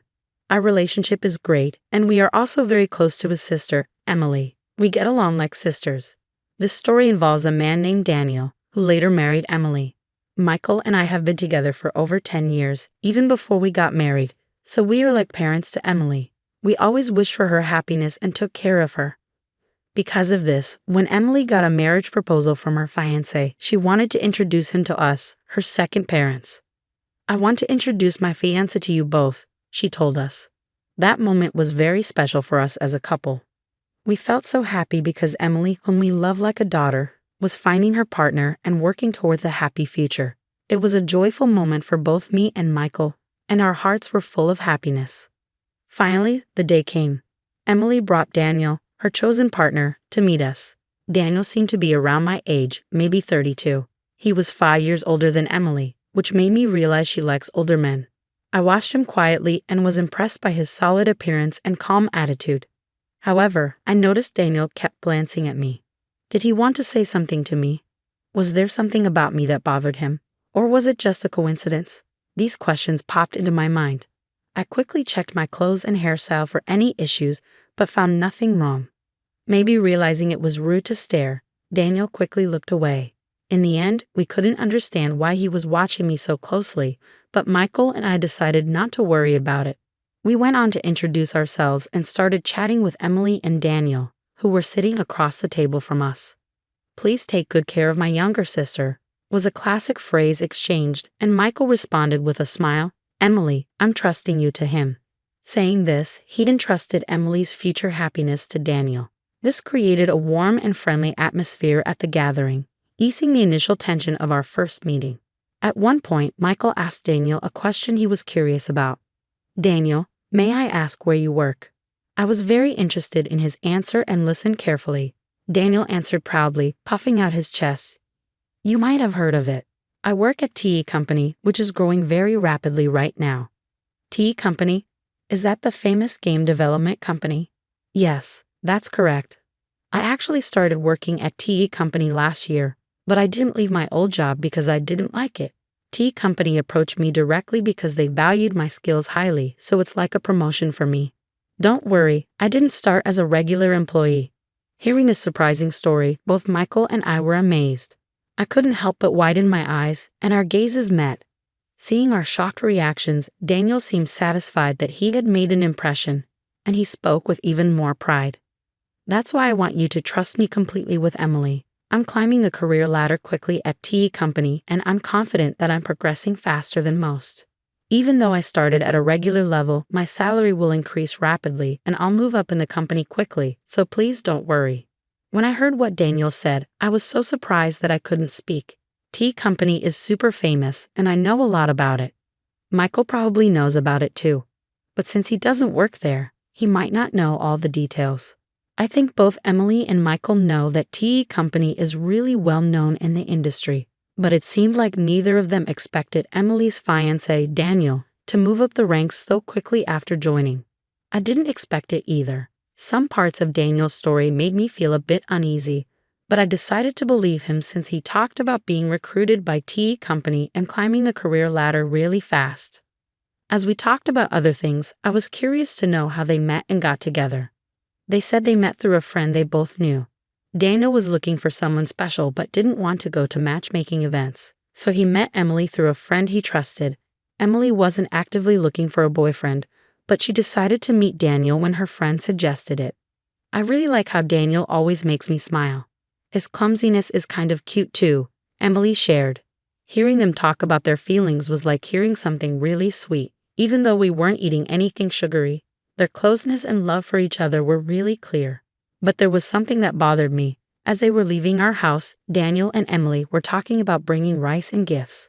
While they were busy with that, Daniel came up to me a bit separately and asked suddenly, "Hey, do you maybe not remember me?" His question caught me off guard, and I couldn't help but tilt my head in confusion. "Do you really not remember me?" he asked again, sounding doubtful. His face was handsome, but I couldn't recall any close friend named Daniel. I tried hard to remember, but I couldn't. Seeing me struggling to remember, Daniel sighed a little, looking disappointed. "Well then, let's exchange contact info, and please tell Michael later." I forgot to exchange contacts with him. I was shocked by his sudden informal tone. Even if we were close in the past, I couldn't remember it. And I couldn't recall being close with someone who would speak so rudely. Inside, I was full of questions like, who is he? What kind of relationship did we have? But since Emily was there, I didn't think it was the right time to ask or say anything, so I stayed quiet. After we exchanged contact info, I decided to text him to clear up my doubts. But before I could, he messaged me first, saying, "I'm surprised. The girl who used to sit quietly in the corner of the classroom in elementary school is married before me. Your face hasn't changed much since then, so I recognized you right away. Growing up, I lived far away, and in elementary school, I was teased by many classmates. Those memories are painful, so I moved away with my family for middle school. In the new city, I met Michael, a wonderful friend, and we became close. I'd rather not think about elementary school." His words surprised me, so I asked, "What do you mean?" I didn't want anyone to misunderstand, so I explained that Michael was involved in our messages. We agreed that Michael would be included whenever Daniel and I needed to exchange info. I didn't share my background or reasons with Daniel. After explaining, Daniel smiled warmly and asked, "Do you remember being called PU girl in elementary school?" The term PU girl had a specific meaning. It was used to tease me by my classmates because I was from a single-parent family. Even though we weren't really struggling financially, there was a time when other moms assumed we were, just because my mom was a single parent. This rumor might have spread among the kids and led to the teasing. Because of this, and because my mom was considering taking legal action against the moms spreading rumors, I decided to move to a new place. Since then, I haven't heard that unpleasant nickname, which used to cause me so much trouble. But one day, I was surprised when a man admitted he didn't even know what the word poor meant. I calmly told him, "Please watch what you say. You're my sister-in-law's fiancé, and that's all. Please don't say things that don't make sense." After that, he didn't message me anymore. Maybe he took my words seriously and realized he shouldn't be rude. But watching all this, Michael seemed really uncomfortable with the way the man spoke, and his face changed quickly. What is that guy even thinking? It's like he doesn't realize he's talking to the sister-in-law of the woman he's going to marry, and bringing up stuff from elementary school and acting like nothing's changed. "That's just crazy," Michael said, his anger showing. Seeing Michael so upset, I tried to calm him down, saying, "Take it easy, take it easy." But I was also worried, so I called my mom right away and asked her to find a class photo from my elementary school days. I wanted to see if there was a classmate named Daniel in it. Mom quickly found a boy named Daniel and said on the phone, "Wasn't this Daniel the one who used to bully you the most?" Suddenly, I remembered everything I had forgotten. Daniel was indeed the main bully. Just to be sure, I asked Mom to send me the photo. Looking at it, he looked quite different now, bigger and chubby. That's probably why I didn't recognize him. After that, I decided to look into things further. A few months after our first meeting, I got a call from Emily, which was surprising after such a long time. "Rebecca, we haven't got your RSVP for the wedding invitation yet. Are you and your husband planning to come?" "What wedding invitation? We were really looking forward to it, but we never got it," I told her. Emily seemed surprised and said, "I definitely sent it. Maybe something went wrong. Anyway, I'll bring it to you tomorrow," she said, sounding very sincere. The next day, Michael and I got the invitation directly from Emily, and we told her we'd be there. At that point, we had no idea what would happen at the wedding or how it would affect us. No one could have guessed what was coming next. On the day of the wedding, Emily looked stunning in her pure white dress, like an angel. I congratulated her with tears in my eyes, hoping for her happiness and ours too. But Daniel, the groom, quickly soured the mood. He pointed at me, surprising all of us. "Why are you here? I didn't invite you," he said, looking very displeased. It seemed like Daniel went out of his way to make sure Michael and I didn't get an invitation. This woman grew up with just her mom. When things got tough, she ran away. Maybe she had some money problems, and now she's with a rich guy thinking life will be easy. "She's living in a dream," he said. Despite not knowing anything about my past, Daniel falsely accused me. Michael, sitting next to me, clenched his fist in anger. But I told him to calm down. Daniel kept making false accusations against me. "I have an important job at a well-known company. Are you planning to use your connection as my sister-in-law to get money from me if I marry Emily?" he asked firmly. His friends were shocked and started getting excited. They must have the same narrow view as Daniel. I went to a staff member and asked for the microphone. Daniel looked like he expected me to say something emotional and illogical, but I stayed calm and said, "It's ridiculous that you, who can't even remember the face of your own company's president, call yourself an elite. Think carefully. If you want to cut ties with me, I'll be in the president's office tomorrow. We'll go through HR procedures." After handing back the microphone, I confidently returned to my seat with a calm demeanor. Michael stood up and walked towards the exit. Soon after, Emily followed him. Seeing this, Daniel called out to her, "Wait, why are you leaving too?" "I'm just trying to end things with her." "If that's the case, there shouldn't be any problems, right?" Not fully grasping the situation, Daniel spoke to Emily, who gave him a cold look. "You really don't know Rebecca, do you? She's the CEO of Tea Company. I respect and deeply admire her. I can't forgive you for insulting her. I'm ending this engagement right now. You've ruined such an important day. Be prepared." Shocked by Emily's firm words, Daniel was taken aback. Emily talked to the venue staff and removed her wedding dress. She told the guests that the banquet was over, and the wedding would now be a simple meal gathering. She made it clear that this wouldn't happen again and firmly blamed Daniel for the breakup.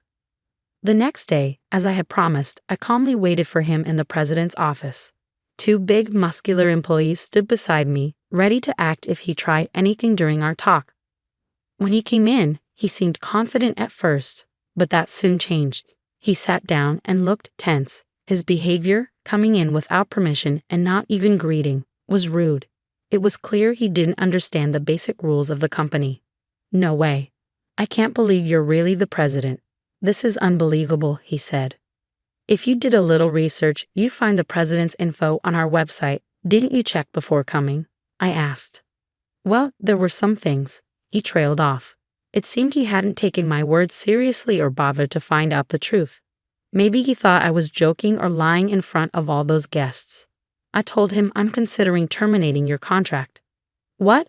You can't make such a quick decision over a small misunderstanding. I'll talk to the Labor Standards Inspection Office." He tried to persuade me carefully, but I calmly put a copy of his resume in front of him. "You lied about your education here, didn't you?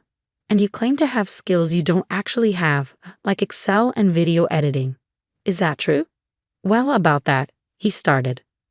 Falsifying information and providing false reports are valid reasons for us to terminate an employment contract, I told him directly. He looked surprised at my statement. In fact, I had a strange feeling about him since our first meeting. Afterward, I checked everything thoroughly. Normally, our company doesn't use headhunting methods. Even if we do, I personally meet and interview recommended candidates. But I don't remember having a deep conversation with Daniel. He joined through our regular hiring process and started as a regular employee. He claimed to be aiming for promotion and said he was skilled with certain software, but he actually wasn't. That's why he never got promoted. His self-assessment was very high, and I found that suspicious, so I looked into his attitude. He was lazy at work and seemed content just to be part of the company. I tried to help him improve, but he didn't change. Now that he's broken off his engagement with Emily, there's nothing special between us. He continues to act unpleasantly, making me uncomfortable, so I see no reason to be lenient with him. I promptly asked Daniel to leave the company. Since he had only been with us for less than 6 months, there was no need to consider severance pay or handing over specific duties over such a short time. "Can't you help me out, as an old friend?" he pleaded. But I coldly replied, I don't see any reason to continue our relationship, and arranged for other staff to handle his immediate departure. It seems he was hoping for financial help from his father, but because of the outrageous rumors he spread, that didn't happen. There's a past incident where my mother sued for defamation, and Daniel's mother was the victim. My father paid compensation for damages once before. Faced with a similar situation with his son demanding compensation, my father likely reached his limit, stopped providing financial support, and cut ties with him completely. Afterward, Daniel took care of his elderly mother while being pursued for compensation. Eventually, he vanished, seemingly taken away by people in all black clothing, and nobody knows where he is now. Someone might eventually come forward with information about his whereabouts, but I have no plans to actively search for him. Initially, Emily was deeply hurt when she learned about her fiancé's background. But time heals, and about 6 months have passed. She's starting to see it positively, saying it's probably best we didn't get married. Lately, her smile has returned, and she's even looking for a new partner. Seeing her happier again, Michael and I are truly relieved. They're even talking about having children now. Hi, I'm Michael Foster, and this is the story of how I learned that sometimes the biggest betrayals lead to the sweetest victories. You see, in business, just like in family, the person you trust the most can be the one plotting your downfall. But they often forget to check what's really beneath their feet before they push you off the cliff. Let me take you back to where it all began. Foster Technologies wasn't always the $100 million company it is today. 15 years ago, it was just a struggling consulting firm my father had built from scratch. Dad was brilliant with technology but terrible with business.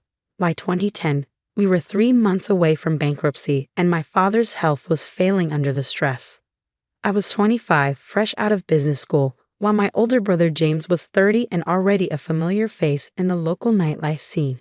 Dad had always favored James, the charming firstborn who could talk his way out of anything. But charm doesn't pay the bills, and James's party lifestyle had already cost the company several major clients. I still remember that rainy Tuesday when I found Dad slumped over his desk, tears in his eyes, looking at our latest financial reports. "It's over, Michael," he whispered, his voice broken. "Everything I built. I'm going to lose it all." Something in me snapped that day. I couldn't watch my father's dream die, even if he'd always seen me as second best. While James was out spending company money at exclusive clubs, I started working 18-hour days. I learned every aspect of the business, met with every client, reviewed every contract. Mom worried about me. "Michael, you need to rest," she'd say, bringing dinner to my office at midnight. "You can't save the company by yourself." But that's exactly what I did. The first year was brutal. I restructured our debt, cut unnecessary expenses, including James' entertainment budget, and personally visited every major client we'd lost. Many slammed their doors in my face, but I kept coming back. Persistence pays off. By the end of that year, we were breaking even. James found it hilarious. "Look at little Mikey playing businessman," he'd mock whenever he bothered to show up at the office. "Dad's still going to put me in charge, I'm the oldest." I ignored him and focused on work. Over the next 5 years, I transformed Foster Technologies from a simple IT consulting firm into a full-service digital transformation company. We developed proprietary software solutions, expanded into cloud services, and built a reputation for excellence in the industry. The company grew exponentially. From $2 million in revenue, we hit $10 million, then $50 million, and finally crossed the $100 million mark last year. Our staff grew from 20 to over 500. We opened offices in 3 countries. Dad's health improved as the company flourished, but his favoritism didn't change. Every success was somehow attributed to James's leadership, even though he spent most of his time planning his next vacation. In family dinners, Dad would praise James' business acumen while I sat quietly going through quarterly reports on my phone. I didn't care about the credit. I cared about the company, our employees, and the legacy we were building. Besides, I had my own plans. What nobody knew, not even my father, was that I'd been carefully documenting everything over the years. Every decision James sabotaged, every client he lost, every dollar he wasted. More importantly, I've been quietly building relationships with our key clients, making myself indispensable to their operations. I also had another secret, one that would turn out to be crucial. During the company's darkest days, when we were nearly bankrupt, I used my own savings and taken out personal loans to keep us afloat. In exchange, I'd received shares. Lots of shares. The paperwork was buried in mountains of corporate documentation. But I legally owned 40% of Foster Technologies. Or at least I thought that would be enough to protect me. I couldn't have been more wrong. Last month, everything changed. Dad announced his retirement and everyone expected him to name me as his successor. After all, I've been effectively running the company for years. Even James had been showing up to work more often, probably sensing the change coming.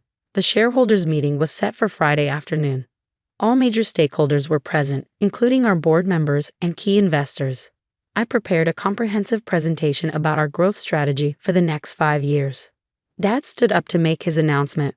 I noticed James smirking in his seat, but I didn't think much of it at the time.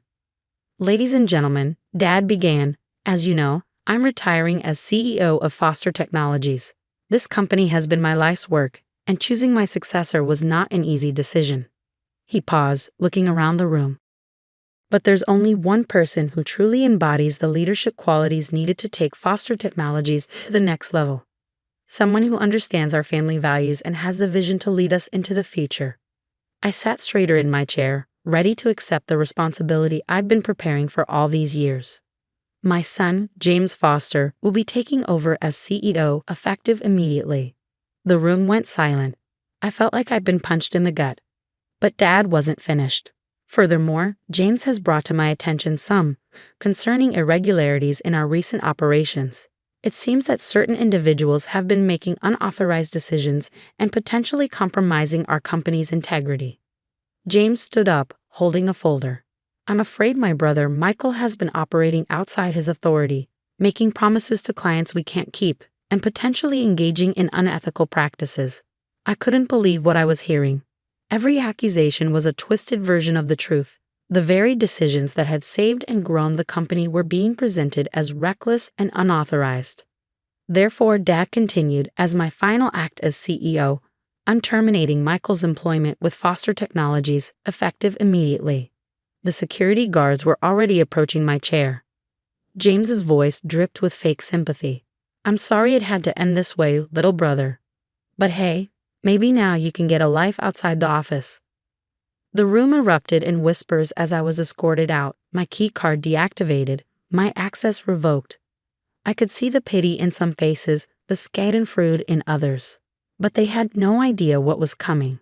Because while James was plotting my downfall, he'd forgotten 3 crucial things. First, those unauthorized decisions were all properly documented and approved. Second, my 40% ownership stake wasn't as buried as they thought. And third, well, let's just say that when you spend 10 years building a company's technology infrastructure, you learn where all the bodies are buried, sometimes literally. As I walked to my car that evening, I pulled out my phone and sent a single text message to an old friend at the SEC. Then I went home and waited. Monday morning was going to be very, very interesting. Monday morning arrived with a thunderstorm, fitting weather for what was about to unfold. I sat in my home office, watching the clock tick towards 9 a.m. when James would be strutting into his new CEO office for the first time. The weekend had been interesting. Mom had called 17 times, leaving tearful voicemails about family unity. Dad hadn't called at all. James had been too busy celebrating at his favorite clubs. The photos were all over social media, including some questionable ones with the company credit card clearly visible on the table. I smiled, remembering how James always thought technology was beneath him. "That's geek stuff," he'd say, refusing to learn even basic cybersecurity protocols. Well, that arrogance was about to cost him dearly. At exactly 9:15 a.m., my phone buzzed. A text from Sarah, my loyal executive assistant who James hadn't bothered to fire. Probably because he thought she just brought coffee. "It's starting," her message read. I opened my laptop and connected to Foster Technologies' internal security feed. Yes, I still had access. When you build a system from the ground up, you always leave yourself a back door. The camera in the CEO's office showed James walking in, coffee in hand, ready to begin his reign. He sat in a leather chair, my chair, and pressed the power button on his computer. That's when the show began. Instead of the Windows login screen, a video started playing. It was security footage from 3 years ago, showing James in this very office, making a deal with our biggest competitor to sell them our client data. The audio was crystal clear. "Of course I can get you their information," James's voice rang out. "My idiot brother does all the work anyway. Just make sure the payment goes to my Cayman account." James frantically tried to turn off the monitor, but nothing worked. The video kept playing on every screen in his office, but that was just the beginning. His phone buzzed. The SEC had received an anonymous tip about insider trading, complete with documented evidence of James' illegal activities over the past decade.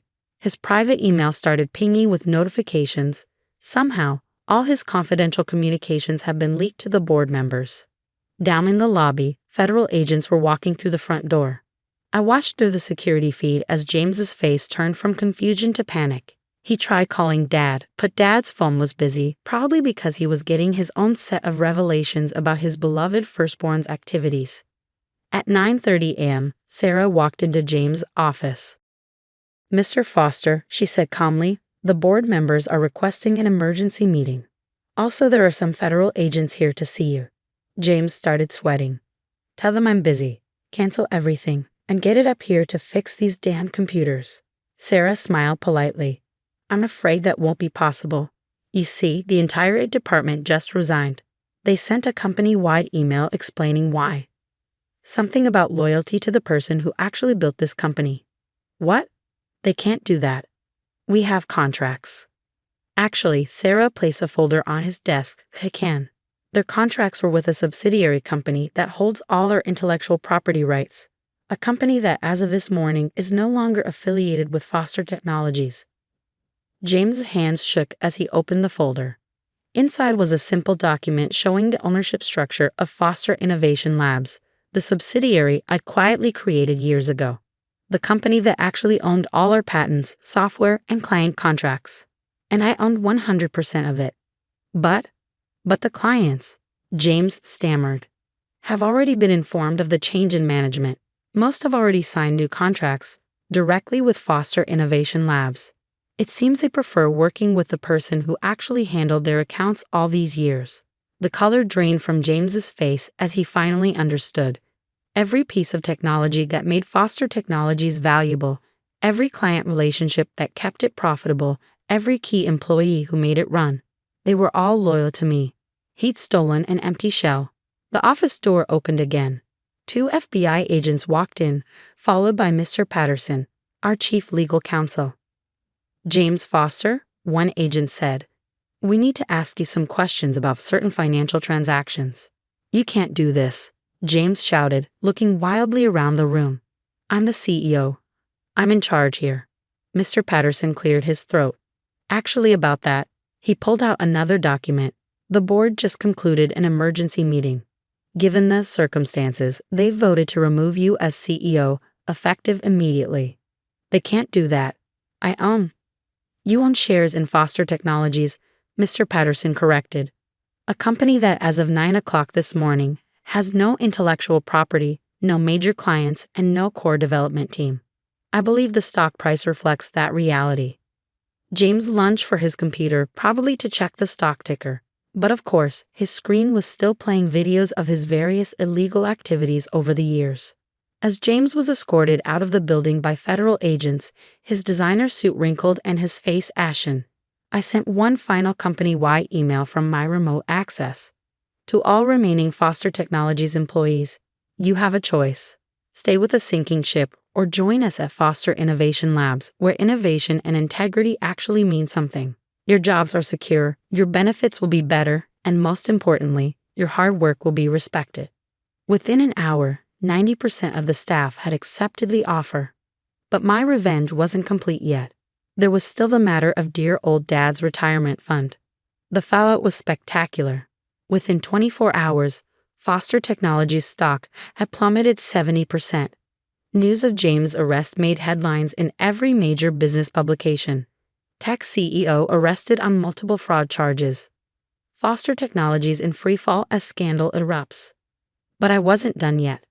3 days after James's arrest, I sat in my new office at Foster Innovation Labs headquarters, a modern building I secretly purchased 6 months ago. Sarah walked in with a familiar face. Dad's financial advisor, Mr. Goldman. He's been calling nonstop, Mr. Goldman said, looking uncomfortable. Ever since he realized that his retirement fund is worthless, I finished for him, because he invested everything in Foster Technologies stock. Dad had always bragged about having skin in the game, keeping his entire retirement portfolio in company shares. It was poor financial planning, but he'd never listened to advice about diversification. Now those shares were worth pennies on the dollar. Your father is desperate, Mr. Goldman continued. Mrs. Foster, your mother, she's worried they might lose the house. I leaned back in my chair, thinking about all the times Dad had dismissed my warnings about James's behavior. All the times he'd attributed my success to luck rather than hard work. Set up a meeting, I finally said. Tomorrow, 10 a.m., here. The next morning, my parents arrived at Foster Innovation Labs. Mom looked like she'd been crying.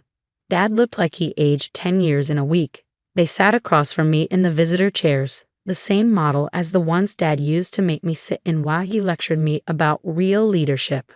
Son, Dad began, his voice shaking. I know I made mistakes. Mistakes? I interrupted quietly. You let James destroy evidence of his crimes. You helped him embezzle company funds.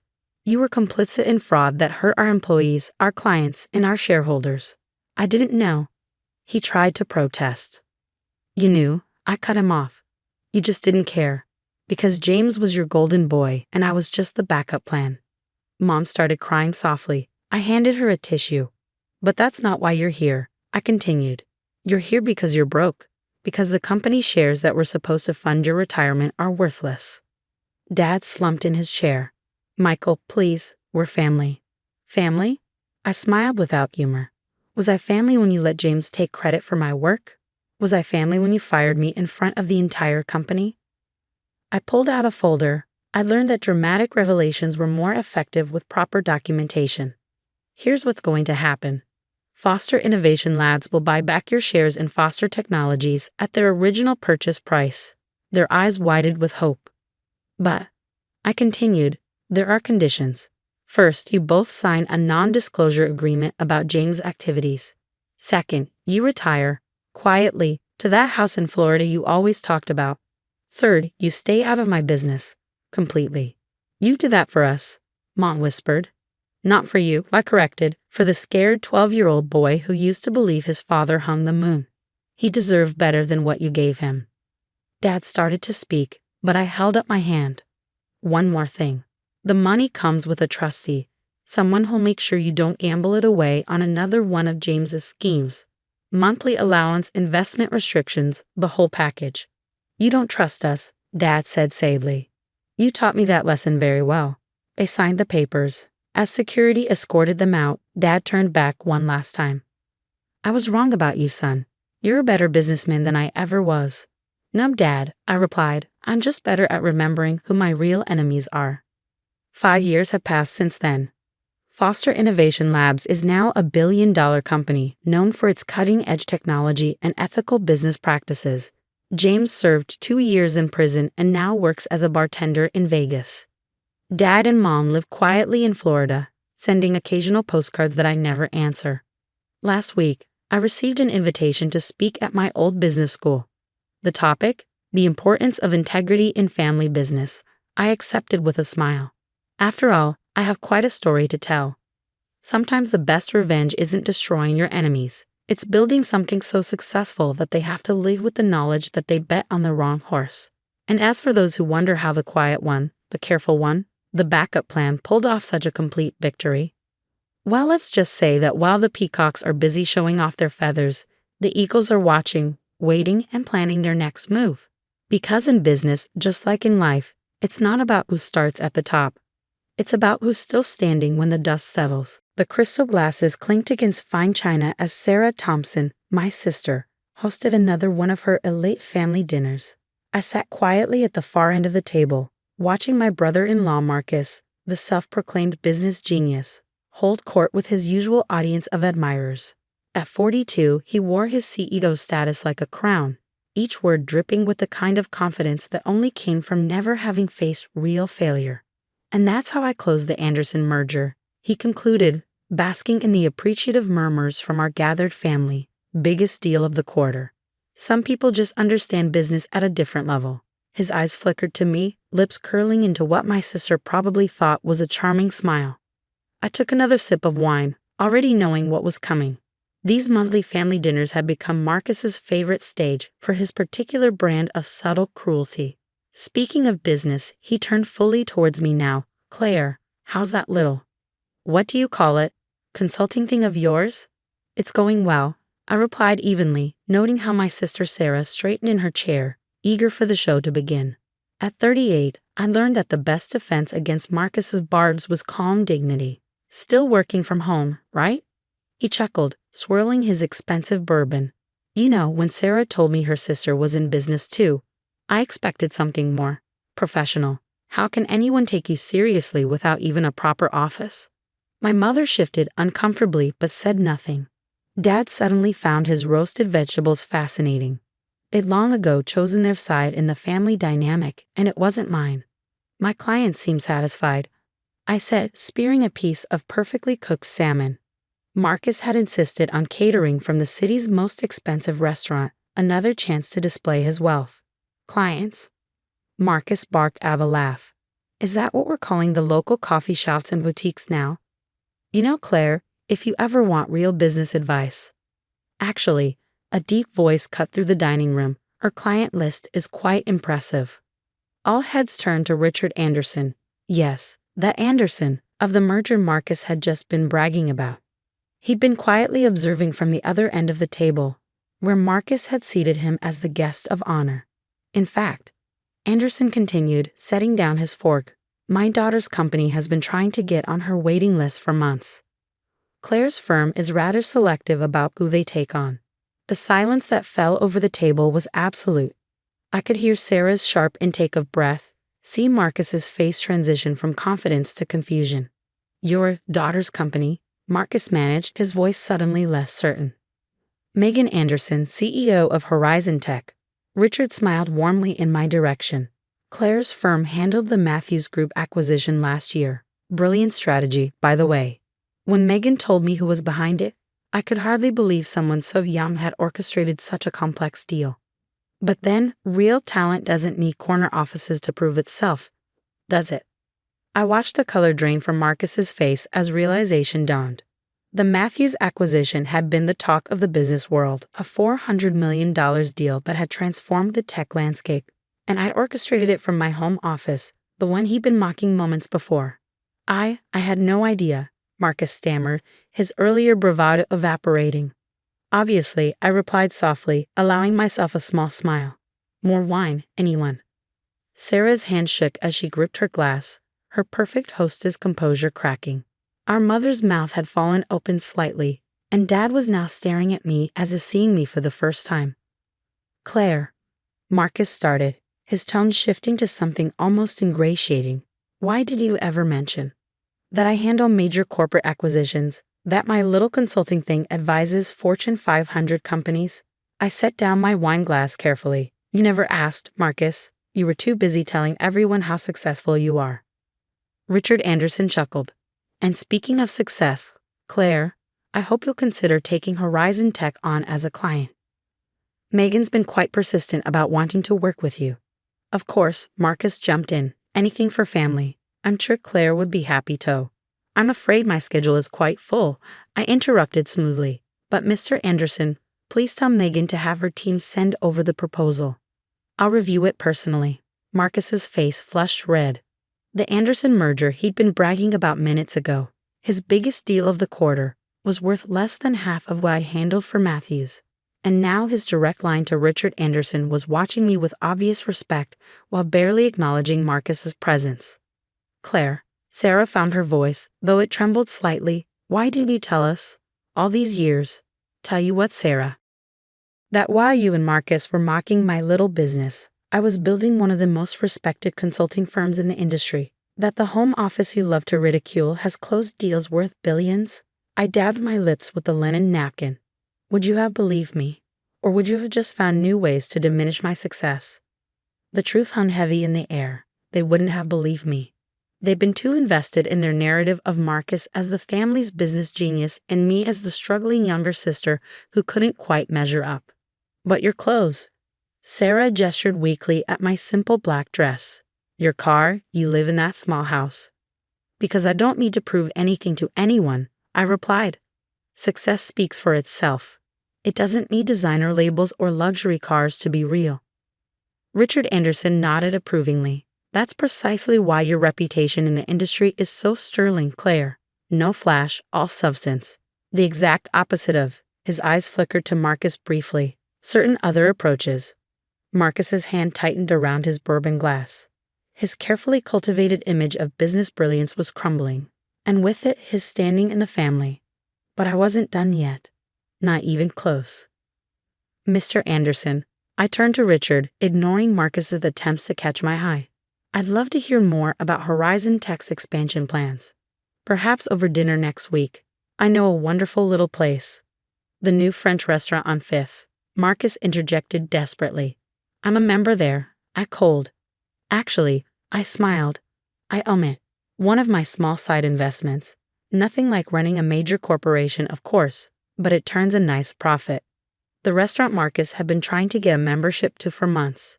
The one he bragged about finally getting into. He'd never known that every time he dined there, he'd been in my establishment. Sarah's wine glass slipped from her fingers, staining the pristine tablecloth red. But for once she didn't rush to clean it up. She was too busy staring at me, really seeing me for the first time in years. The thing about success, I continued, standing up from the table, is that it doesn't need an audience to be real.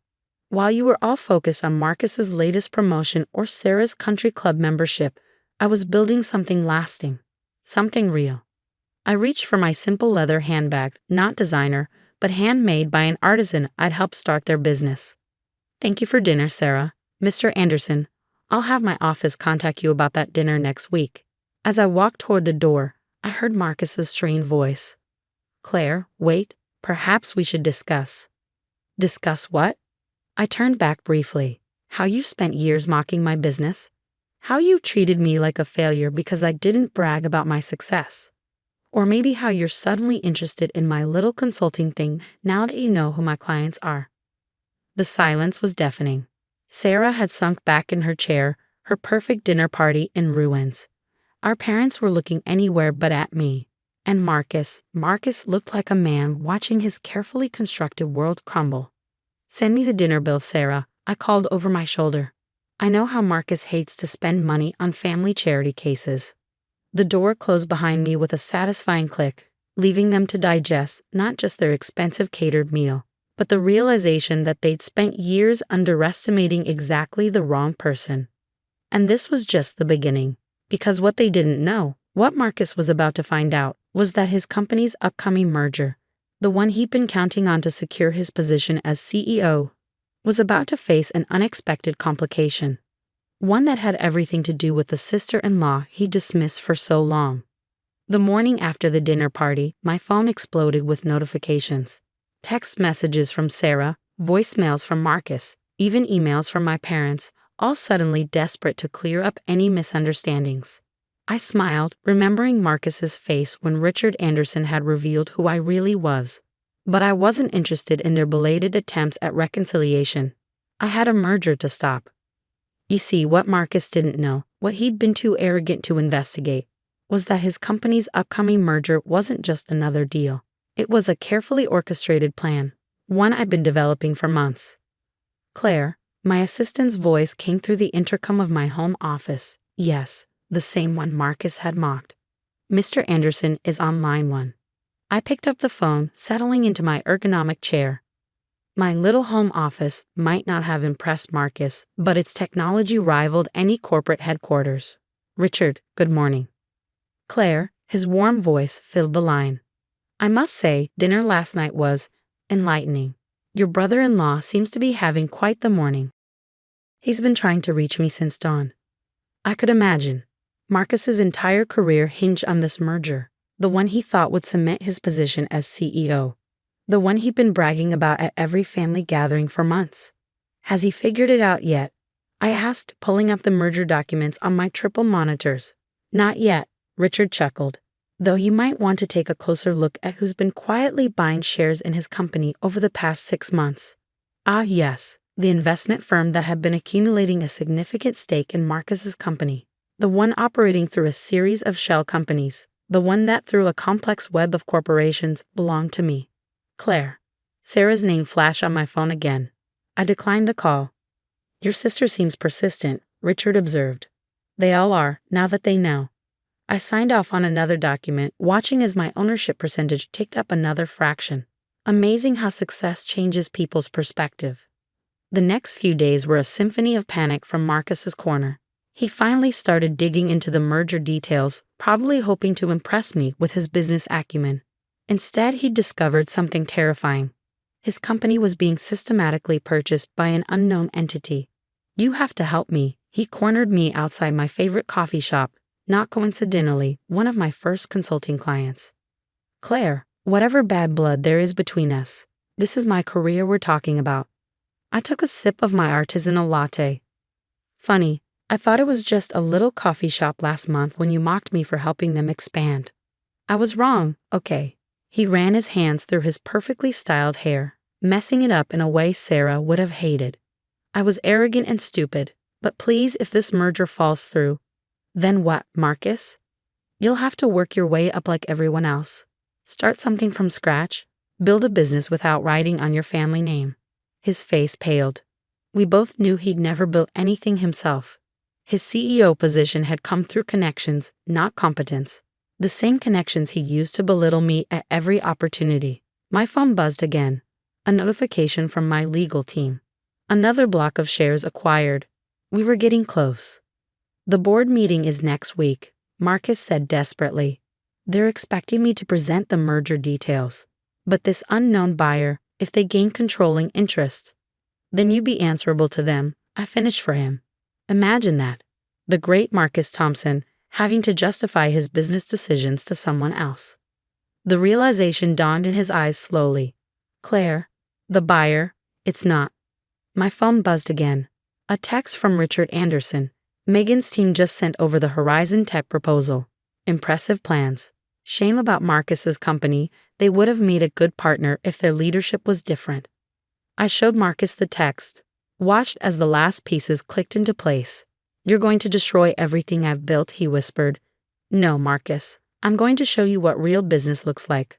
I stood up, smoothing my simple but immaculately tailored dress. The board meeting is at 2 p.m. next Thursday, correct? Don't worry about preparing anything. I'll be handling the presentation. The week that followed was chaos. Sarah showed up at my house twice, begging me to reconsider. He's family, she pleaded, as if she hadn't spent years treating me like an embarrassment. My parents tried next. Think about what this will do to the family name. Dad argued. The same family name that hadn't stopped them from laughing at Marcus's jokes about my cute little business. But the real satisfaction came at the board meeting. I walked into the room Marcus had dominated for so long, taking my seat at the head of the table. The other board members, old men who'd never questioned Marcus's leadership, stared in confusion. "Gentlemen," I began, as Marcus slumped in his chair. "I represent Quantum Ventures, the investment firm that now holds a controlling interest in this company. We've reviewed the proposed merger extensively, and we have some concerns about the current leadership strategy." For the next hour, I methodically laid out every mistake Marcus had made, every rushed decision, every missed opportunity, every instance where he chosen flash over substance. The board members' expressions shifted from confusion to concern to outright alarm. Therefore, I concluded, our first act as majority shareholder will be to recommend new leadership. Someone who understands that real business success isn't about corner offices or country club memberships. It's about solid strategy, careful planning, and actual results. Marcus stood up, his face red. "You can't do this. I built this company." "Did you?" I pulled out a folder. "Because our analysis shows that company value has actually decreased under your leadership. The only thing keeping your position secure was this merger, a merger that as of this morning is no longer happening." The board erupted in chaos. Marcus tried to speak, but his voice was drowned out by angry shareholders demanding explanations. I sat quietly, watching years of his carefully constructed facade crumble. "Oh, and Marcus," I added as he headed for the door, his career in shambles, "you might want to start looking for a new country club membership. The one you have is about to be discontinued." The aftermath was everything I'd planned for. Marcus was forced to resign, his reputation in tatters. Sarah's social circle, the one she used to mock my simple lifestyle, suddenly discovered that the sister they dismissed was now controlling one of the city's largest companies. My parents called a family meeting, probably hoping to salvage something from the wreckage. I attended out of curiosity. "You've made your point," Mom said, her voice trembling. "Surely we can fix this as a family." I looked around the table. Marcus, without his designer suit and corporate swagger. Sarah, her perfect image tarnished by association. My parents, finally forced to acknowledge that their golden couple wasn't so golden after all. "Fix what?" I asked calmly. "I simply did business. Isn't that what Marcus always wanted? For me to understand real business." "But it's destroyed him," Sarah protested. "His career, his reputation." "No," I corrected her. "His arrogance destroyed him. His need to diminish others to feel important. I just showed everyone what was already there." I stood up, gathering my things. "The company will do better under new leadership. The shareholders will be happier, and Marcus, well, I hear there's good money in running a home-based business. If you can handle working without a proper office, that is." The irony wasn't lost on anyone. 5 years later, the company had doubled in value under new leadership. I'd merged it with Horizon Tech, creating one of the largest tech consultancies in the country. Marcus had tried starting his own firm, but without his corporate title and family connections, he discovered that business success required more than a corner office and an expensive suit. Sarah still hosted family dinners, though they were considerably less grand now. Sometimes, when I attended, I'd catch Marcus staring at my simple clothes and modest lifestyle with new understanding. He finally learned what I'd known all along: real success doesn't need to announce itself. The small home office where I'd built my empire remained unchanged, but now, on its wall, hung a framed photo from that last board meeting. Marcus's face, as he realized that the sister-in-law he dismissed had orchestrated his downfall, was a masterpiece of karmic justice. Because sometimes, the best revenge isn't just success. It's success they never saw coming. As for me, I still prefer working from home, still drive my reliable car, still live in my comfortable but modest house. But now, when Marcus passes me in his much-reduced circumstances, he understands a fundamental truth. True power isn't in what you show, it's in what you know. And I'd known, all along, exactly what I was building. One day at the hospital where I am employed, I unexpectedly crossed paths with Jessica, a friend of my mom. With a surprised tone, she questioned my presence, stating that I seemed completely out of place. She warned me that if I came seeking a job, I wouldn't find one, instructing me to go back home. Jessica's unexpected comment left the surrounding doctors in a state of frozen uncertainty. I couldn't fathom what she was implying, hoping it wouldn't escalate into a serious matter that might already be too late to rectify. It appeared Jessica hadn't grasped that making an enemy out of me wasn't wise. However, silence was no longer an option. Addressing Jessica directly, I couldn't help but wonder if she was fearless or simply clueless. With a perplexed look, as if she didn't comprehend the meaning at all, she responded, "Huh. What are you talking about? Let me introduce myself. I am Emily, a 35-year-old mother with an active 7-year-old daughter and a mischievous 1-year-old son. My husband, John, is 2 years younger than me and works diligently as a nurse at the general hospital, caring for patients. I had a job too, but after the birth of our second son, I am currently enjoying maternity leave. Our family recently moved from a cramped 2-bedroom apartment to a second-hand house, bought with a loan. Despite its age, the house has a charming appeal, with a spacious garden for the kids and a soothing view from the rooftop balcony. There's also a lush park nearby where our family spends weekends, turning it into our weekend paradise. The story of Jessica and me began when our daughters, of the same age, started playing together in the park. Jessica, a surgeon at the same hospital where John works, wore designer clothes, and her daughter followed suit in renowned brands. Excited by the coincidence, she expressed a desire to meet my husband, leading to a planned tea gathering at our house. However, upon Jessica's arrival, she displayed blatant rudeness, appraising our belongings and questioning the history of our house. Her impertinent remarks continued during tea, questioning John's choice of being a nurse and suggesting financial instability. Each word cut deep, leaving us at a loss for words. After she left, I apologized sincerely to John for the uncomfortable experience. Concerned, I contemplated keeping some distance from Jessica in the future. John reassured me with a warm smile, suggesting that while it's good to make connections with neighborhood moms, it might be best not to get too involved with Jessica. As time passed, our family experienced new changes.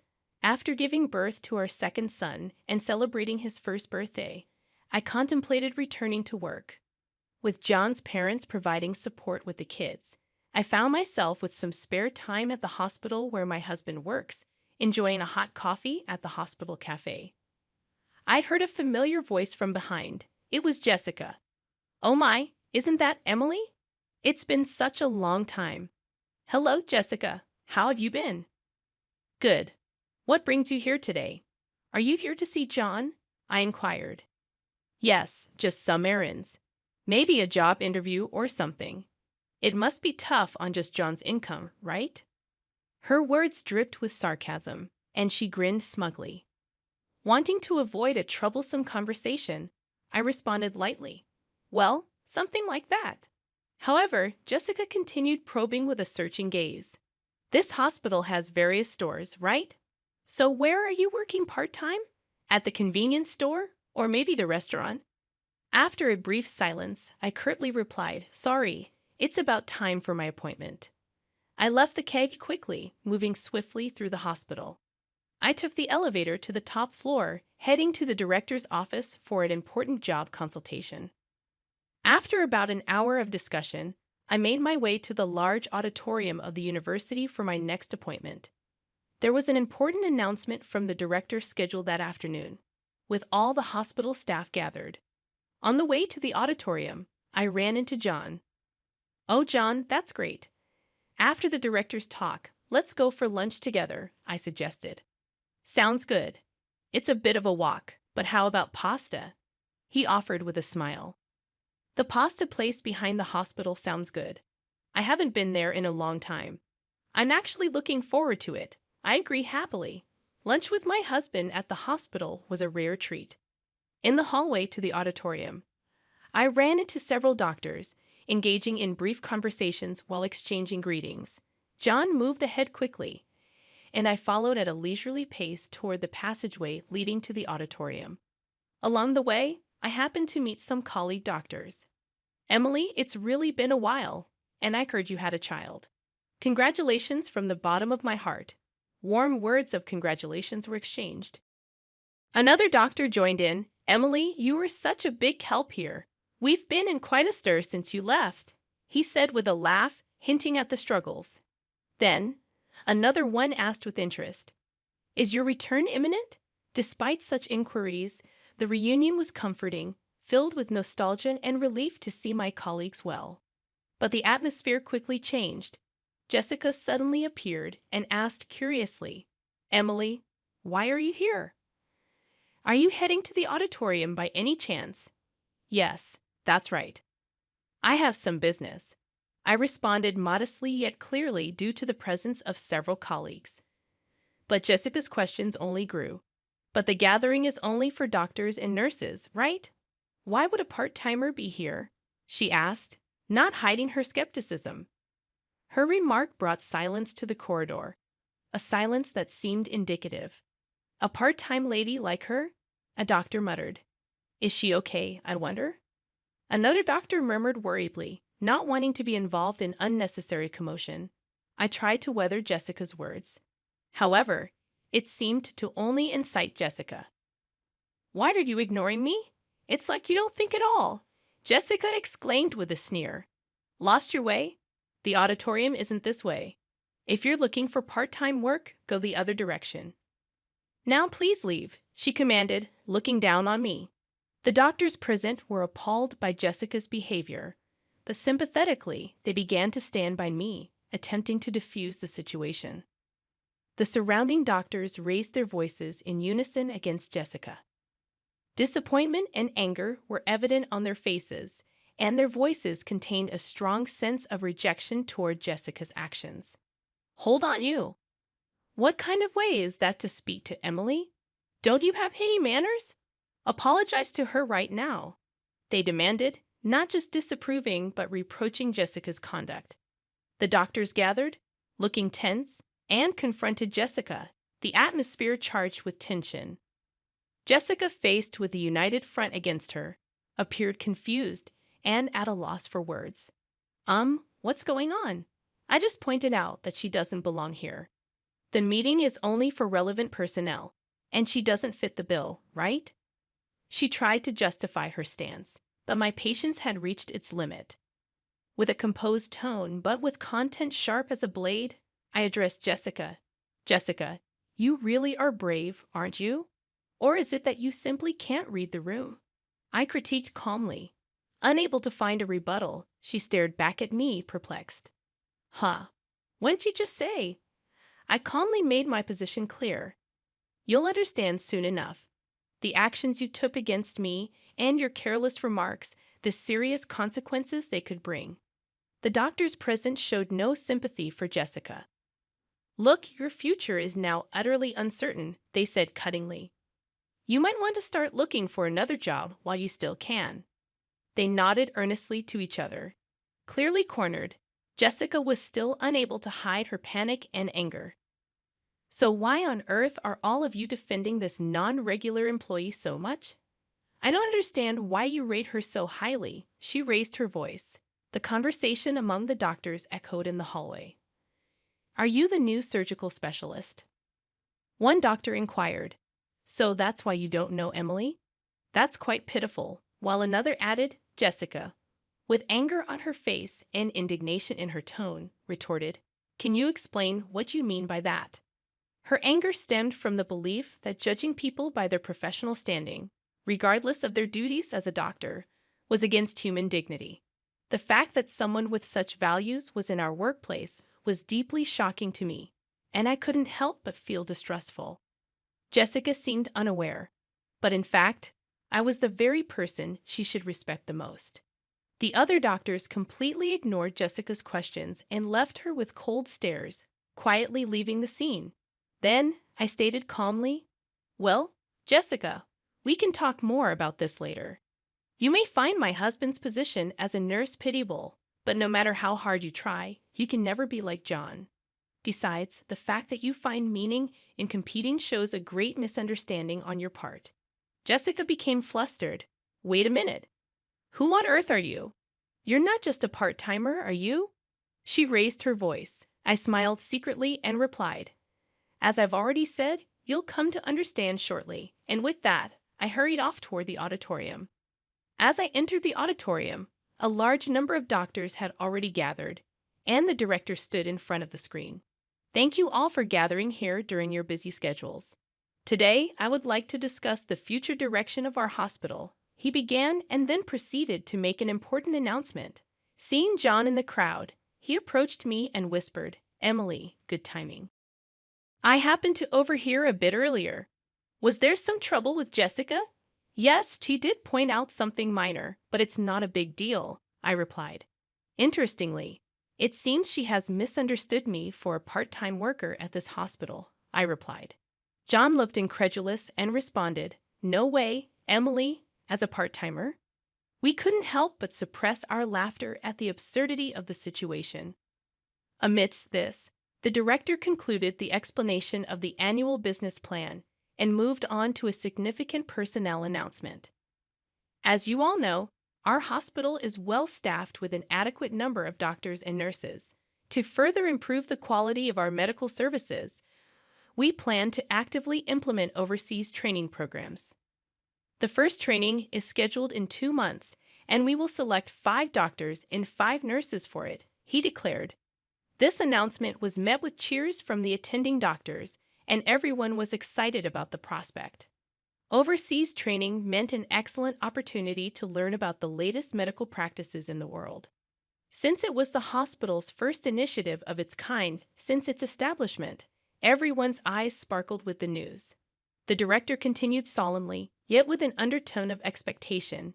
"Now let's proceed with announcing the names of the rest who have been selected." As he spoke, a silence of mixed tension and anticipation fell, and the names of the chosen 10 were called out one by one. Although John's name was not called this time, his expression did not show disappointment. He quietly watched with a sense of celebration as each selected individual stepped forward. Addressing the 10 lined up on stage, the director asked, "Are all of you ready in spirit for the training? Please share a word about your enthusiasm and determination." He gently encouraged them. Each gave a brief but resolute speech, reaffirming their strong intentions. After everyone had spoken, it was finally Jessica's turn. With proper decorum, yet confidently, she said, "I am truly grateful for this valuable opportunity for training. I aim to contribute to the further progress of our hospital with the cutting-edge medical techniques I will learn abroad," she said with a polished greeting. Afterward, she turned slowly towards where we were seated and continued with her unique assertive tone. "However, this hospital has inexperienced nurses who continue to fail the national exam and impudent individuals who attempt to attend medical conferences despite being non-regular staff. I intend to improve and transform all these aspects." Jessica's provocative declaration changed the atmosphere of the venue, and the looks directed at her turned icy. Her words highlighted the hospital's tensions and how dangerous youthful overconfidence can be, especially the director's sharp gaze seemed to freeze the room, adding significant weight to the situation. The director, maintaining his composure, asked, "Jessica, that was about those 2 sitting there, wasn't it?" His smile was calm yet did not reach his eyes. "You said there were unsuitable people mingled in here, right?" Confidently nodding, she answered, "Yes, exactly. There are those unfit for this noble assembly," she answered with conviction, remaining composed. The director responded, "Street Emily, could you come forward, please?" With this unexpected invitation, I, who had been merely an observer, suddenly found myself at the center of attention. Confused and starting to lose her confidence, Jessica questioned, "Why? Why are you calling her name?" She struggled to grasp the situation, and the director, showing disappointment towards Jessica, said with a quiet voice, "Jessica, I am disappointed in you. Emily, please introduce yourself to everyone."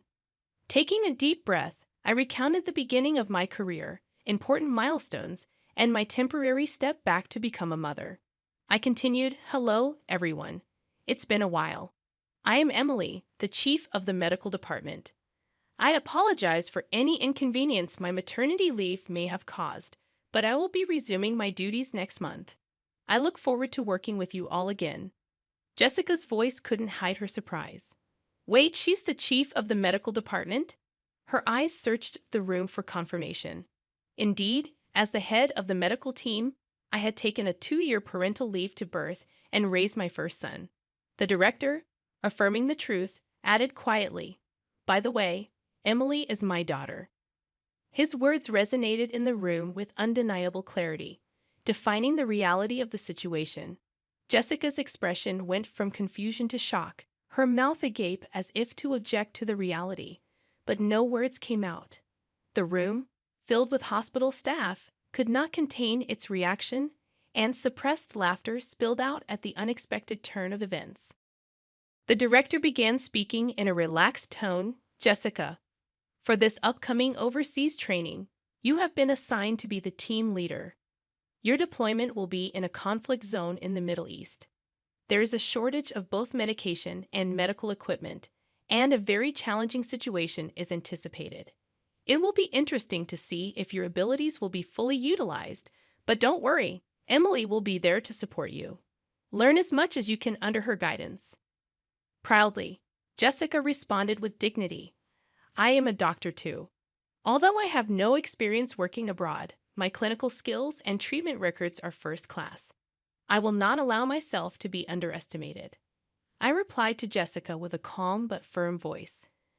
"Let me make one thing clear, Jessica.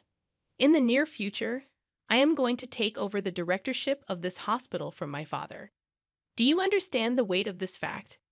Jessica's expression stiffened, and seeing this, I continued, "Yes, it seems you understand. Well, depending on my decision, your future in this hospital may be affected."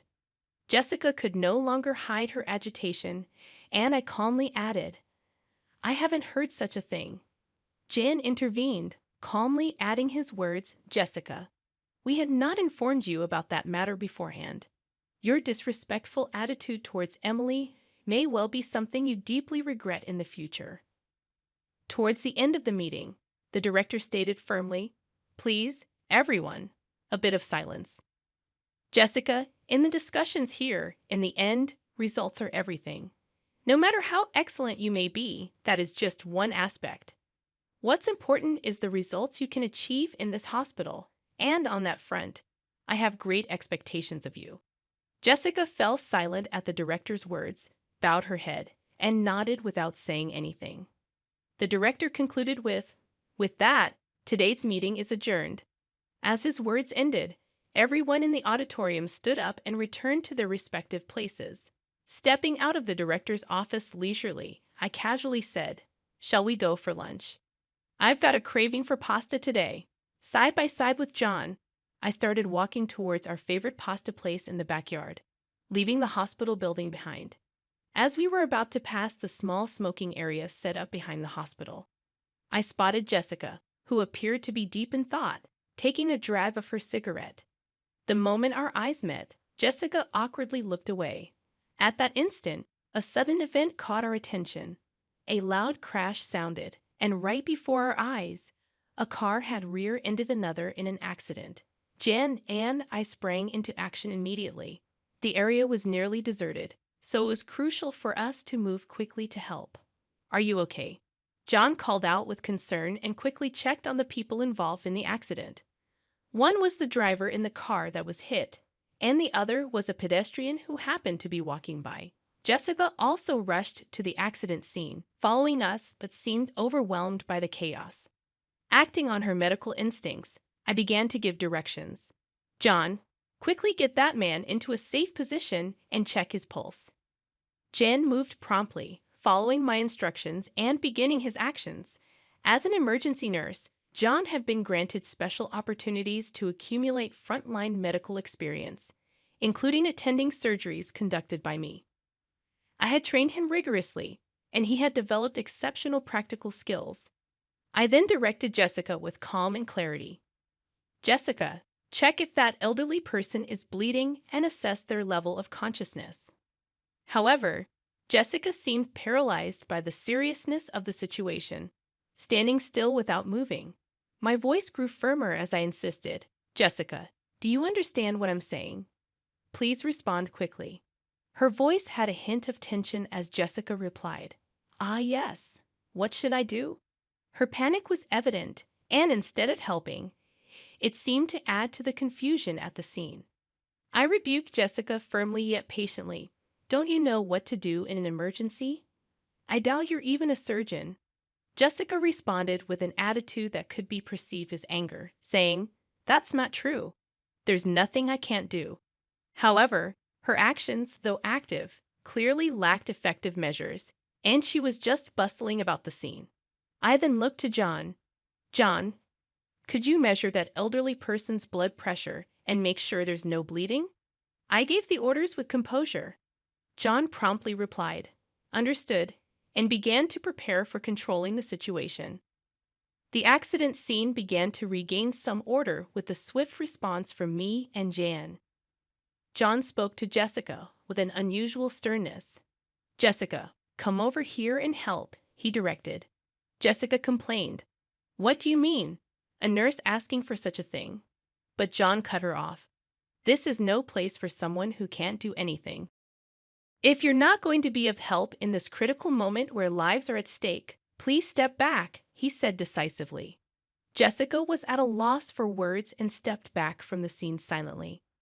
John reviewed the situation and reported to me, "The vitals are stable, but there might be internal damage. We should conduct a thorough examination as soon as possible." As professionals, they demonstrated readiness to collaborate with other medical staff around them, doing their best for the patients. I directed the response with a steady demeanor. "Let's begin the procedures then. The driver over there seems to be disoriented, but I don't see any serious symptoms. Let's move him out of here." I then turned to Jessica. "Could you please call an ambulance on your cell phone?" Despite my words, Jessica stood frozen, unable to move. I addressed Jessica with suspicion. "Jessica, I'm speaking to you. Do you hear me?" Jessica seemed confused, hesitatingly murmuring, What's the number for the ambulance again?" Jan intervened. "Just give me that phone." He stepped in and took over, arranging for the ambulance. About 5 minutes later, police and fire department personnel arrived, and the once chaotic accident scene started to be sorted out gradually. People gathered, including doctors, department heads, medical students, and even professors. But without being disturbed by this, I spoke to Jessica with calm and stern emphasis on the gravity of the situation. "To be frank, Jessica, your actions earlier were more of a hindrance than a help. What exactly can you say you've accomplished?" I posed the direct question. Jessica was silent, unable to answer. In the medical field, every minute, every second can determine the outcome. This is not a place to protect your ego. Jessica's voice was barely audible as she apologized. "I'm sorry." The crowd at the accident scene quietly observed their exchange, and the director himself was also present. Jessica just seemed out of place and embarrassed. I continued, addressing Jessica. "You've looked down on Jan as just a nurse, but the fact is your positions are different. There's no meaning in comparing you and John. He is one of the most competent nurses in this hospital. Can't you see now how powerless and insufficient your actions were in this situation?" I confronted Jessica with the truth. Jessica retorted somewhat stubbornly. "If I had more experience in emergency situations, I could handle it perfectly well." But John sensed the uncertainty behind her words and calmly exposed her vanity. "You're always driven by a desire to have your accomplishments recognized. However, contrary to the superficial appraisal, your actual skills in the field are still immature. You've just demonstrated that fact yourself," he asserted. He continued, adding insult to injury. "You say you'll gain experience in emergency treatment in the future, but this moment is also a practical situation. Given your current state, it's unlikely you'll have further opportunities to experience the field in the future." Jessica's confidence began to show cracks, and she seemed on the verge of tears, conscious of the surrounding eyes. Yet, the medical field, dealing with lives, demands proper judgment and strictness. Therefore, I had to convey a decision that would impact Jessica's future. "Jessica, I regret to say this, but your name will be removed from the Overseas Training Program candidate list," I declared. Jessica was taken aback. I looked to the director for confirmation. "Father, this decision is acceptable, correct?" The director nodded deeply. No problem. This incident has given me a clear understanding of her. We have always selected trainees based on their grades, but it may be necessary to reconsider our selection system in light of this. His quiet but firm response marked a moment that signified a complete defeat for Jessica.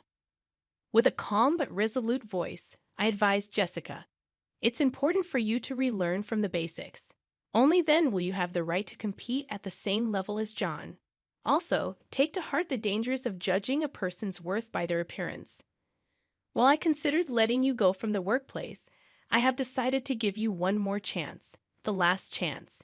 Make the most of this opportunity and show us your full effort," I advised Jessica, sternly yet justly.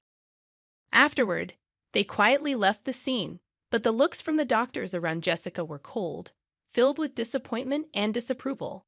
Their evaluation of her future was seemingly already set. Weeks passed, and the long-awaited departure day for the overseas training arrived. Jen and I headed to the airport, excited to acquire new knowledge and experience. As for Jessica, I had heard that she resigned from the hospital just a month after the incident. She couldn't endure the cold stares of those around her and ultimately chose to prioritize her pride. Personally, I thought that it was for the best. A doctor who puts pride at the forefront doesn't deserve to hold patients' lives in their hands, and no one would want to entrust their life to such a person. On the way to the airport, I spoke to John with words filled with hope. "John, let's use our abilities to turn this hospital into one of the most renowned places in the world." Jen, sharing that passion and reaffirming his determination, replied, "That's right. I need to work even harder and obtain my medical license as soon as possible." And so I quietly vowed to myself once more my unwavering resolve as a doctor to fulfill my duties. I never thought my sister's wedding would be the day everything changed. Looking back, I should have known something was wrong when my invitation arrived 3 days before the ceremony. Kitchen staff entrance only, it read in elegant gold script with a crude arrow drawn pointing to the back of the venue. My sister Victoria had always been the golden child. While I chose to work with underprivileged children as a teacher, she climbed a corporate ladder with perfectly manicured nails and designer heels. Our parents never let me forget the difference between us. "Why can't you be more like your sister?" Mom would say, shaking her head at my simple clothes and practical shoes. "Look at her, engaged to James Anderson, CEO of Anderson Industries. And what do you have to show for yourself?" What they didn't know was that I had plenty to show, just not in ways they could understand. My small apartment might not be impressive, but the smiles of my students when they finally grasp a difficult concept, those are worth more than any luxury condo. Still, I went to the wedding.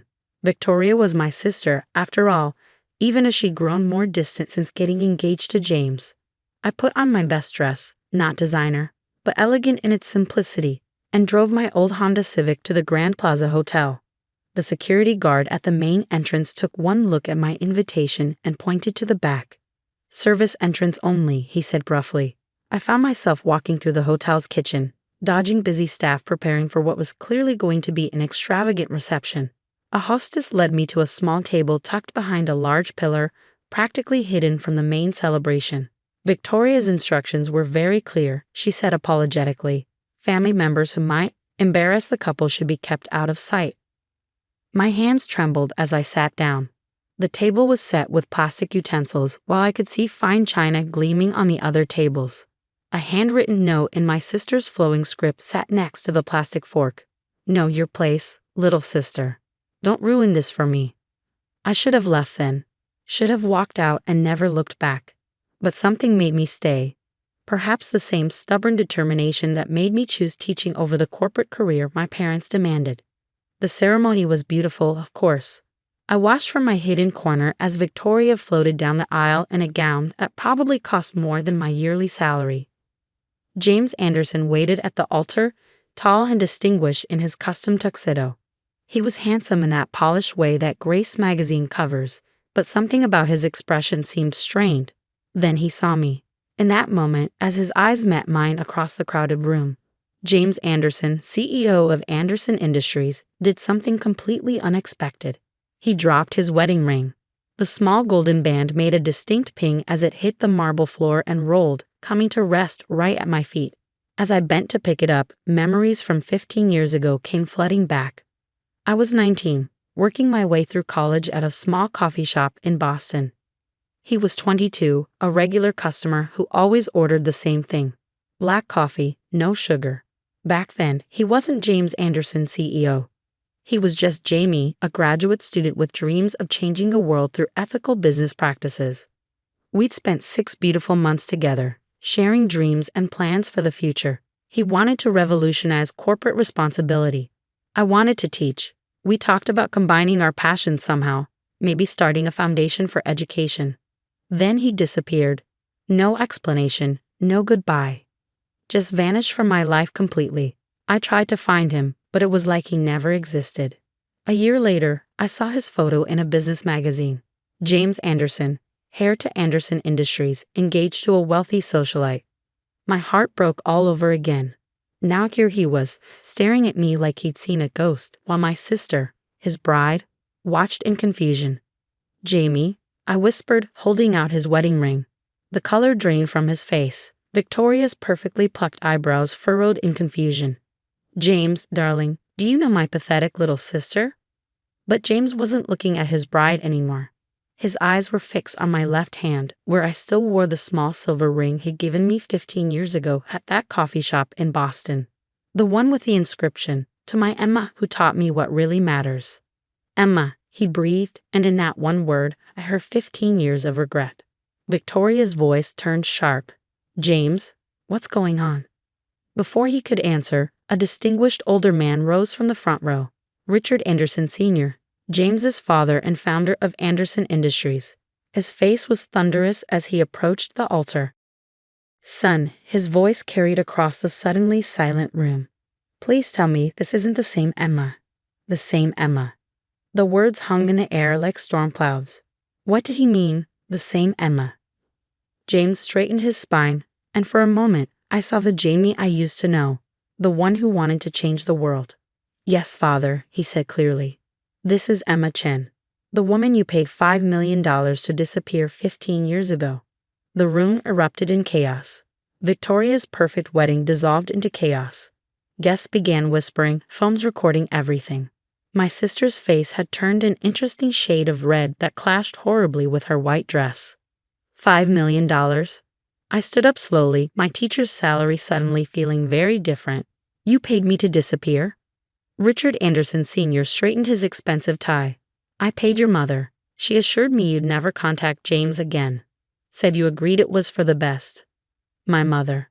Of course. The pieces started falling into place. Mom's sudden insistence that I transfer universities that year, the mysterious deposit in my college fund, her constant reminders that James, was out of my league. "You knew?" I turned to my mother, who was trying to disappear into her seat. "You took money to separate us?" "It was for your own good." Mom stood, her designer dress rustling. "Look at you, a teacher living in a tiny apartment. James needed someone who could understand his world. Victoria was perfect for him." "Perfect." James laughed bitterly. "Perfect for the company image, you mean? Just like that socialite you tried to set me up with after Emma left. Did you tell Victoria about that too, father? How you've been orchestrating my relationships for 15 years? Victoria finally found her voice. "James, darling, surely you're not comparing my worthless sister to me. I mean, look at her dress, it's not even designer." "No," James said quietly, "it's handmade. Emma always said the most valuable things are made with love, not money." He turned to me. "You still make your own clothes?" I nodded, throat tight. He remembered. "This is ridiculous." Richard Anderson Sr. boomed. "Son, you have responsibilities. The merger with Victoria's father's company." "The merger?" James's voice turned cold. "Is that what this wedding is really about, father? Another business deal?" Victoria went pale. "What do you mean, a business deal?" "Oh, didn't you know?" James turned to her. "Your father's company is failing. This marriage would save it. That's why he pushed so hard for you to date me, isn't it?" Victoria's father jumped up. "Now see here." But James wasn't finished. He reached into his tuxedo jacket and pulled out a USB drive. "I found some interesting documents last week, father. About what really happened 15 years ago. About the real reason you wanted Emma gone. Richard Anderson Sr.'s face turned ashen. James. Emma wasn't just my girlfriend back then, James continued, his voice carrying across the silent room. She was also volunteering at a youth center in South Boston. A youth center that was about to be demolished for one of our developments. A development that would have displaced hundreds of families. I remembered that fight. The community had been organizing protests, and I'd been helping them. James had been supportive, even talked about finding alternative locations for the development. Emma was organizing the community, James went on. She was good at it too, really good. The media was starting to pay attention. If that development had failed, it would have cost the company millions. But more importantly, it would have shown that Anderson Industries could be beaten. That's why she had to go, isn't it, Father? Richard Anderson Sr. collapsed into his chair. So you paid her mother to make her disappear. James's voice was ice. You destroyed evidence of our relationship. You even donated to her new university to ensure she'd be accepted for a transfer. Also perfectly arranged. I did what was necessary for the company, his father muttered. The company? James laughed. The company that's now mine? He turned to the shocked guests. Oh yes, as of last week, I'm the majority shareholder. Father signed over control as an early wedding gift. Ironic, isn't it? He walked over to me, ignoring Victoria's squeak of protest. Emma, he said softly, I spent 15 years thinking you'd abandoned me. 15 years trying to be the son my father wanted. Then last week, I found these documents and I finally understood. I was going to stop the wedding. But then I saw your name on the guest list. Seated in the kitchen, I added dryly. Of course, he smiled. Victoria always did have a flair for drama. He turned to my sister. The wedding's off, by the way. You might want to check your father's company's financials before he tries to arrange another merger. Victoria screamed, throwing her bouquet at us. It hit a champagne pyramid instead, sending crystal glasses crashing to the floor. As my first act as CEO, James announced over the chaos. Anderson Industries is establishing a $100 million foundation for educational initiatives in underserved communities. He looked at me. We need a director who understands both education and community organizing. Interested? My mother jumped up. Emma, darling, I always knew you had potential. Save it, I cut her off. I think you've done enough helping for one lifetime. I turned to James. The foundation job, does it come with a corner office? He grinned. Only if you'll have dinner with me first. I know this little coffee shop in Boston. You can't do this, Victoria shrieked. Daddy, do something. But her father was already rushing out, phone in hand, probably calling his accountant. Richard Anderson Sr. stood up shakily. Son, think about what you're doing. Oh, I have, Father. For 15 years. James took my hand. The company's image could use some updating, don't you think?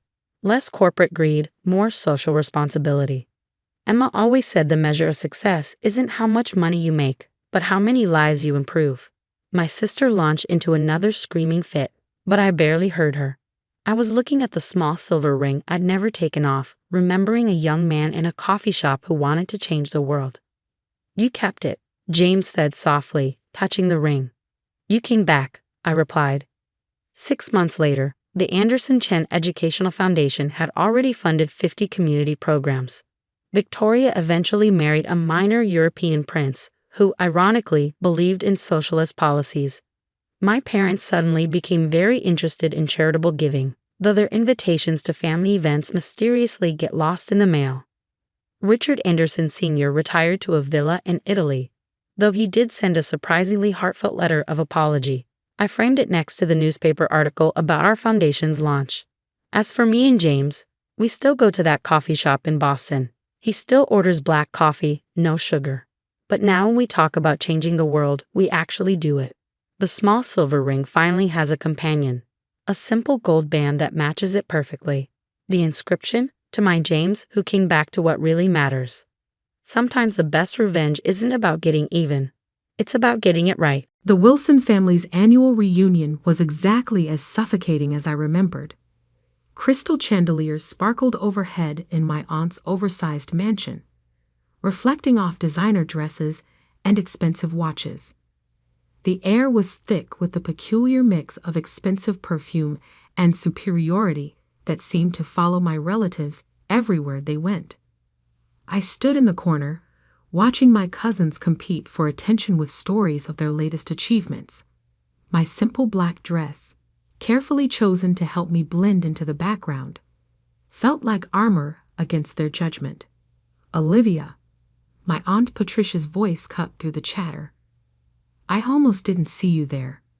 Still working as a secretary, dear." I took a small sip of champagne, hiding my smile behind the glass. "Administrative assistant, actually." "Oh," she raised a perfectly manicured eyebrow. "Still at that little consulting firm? What was it called again?"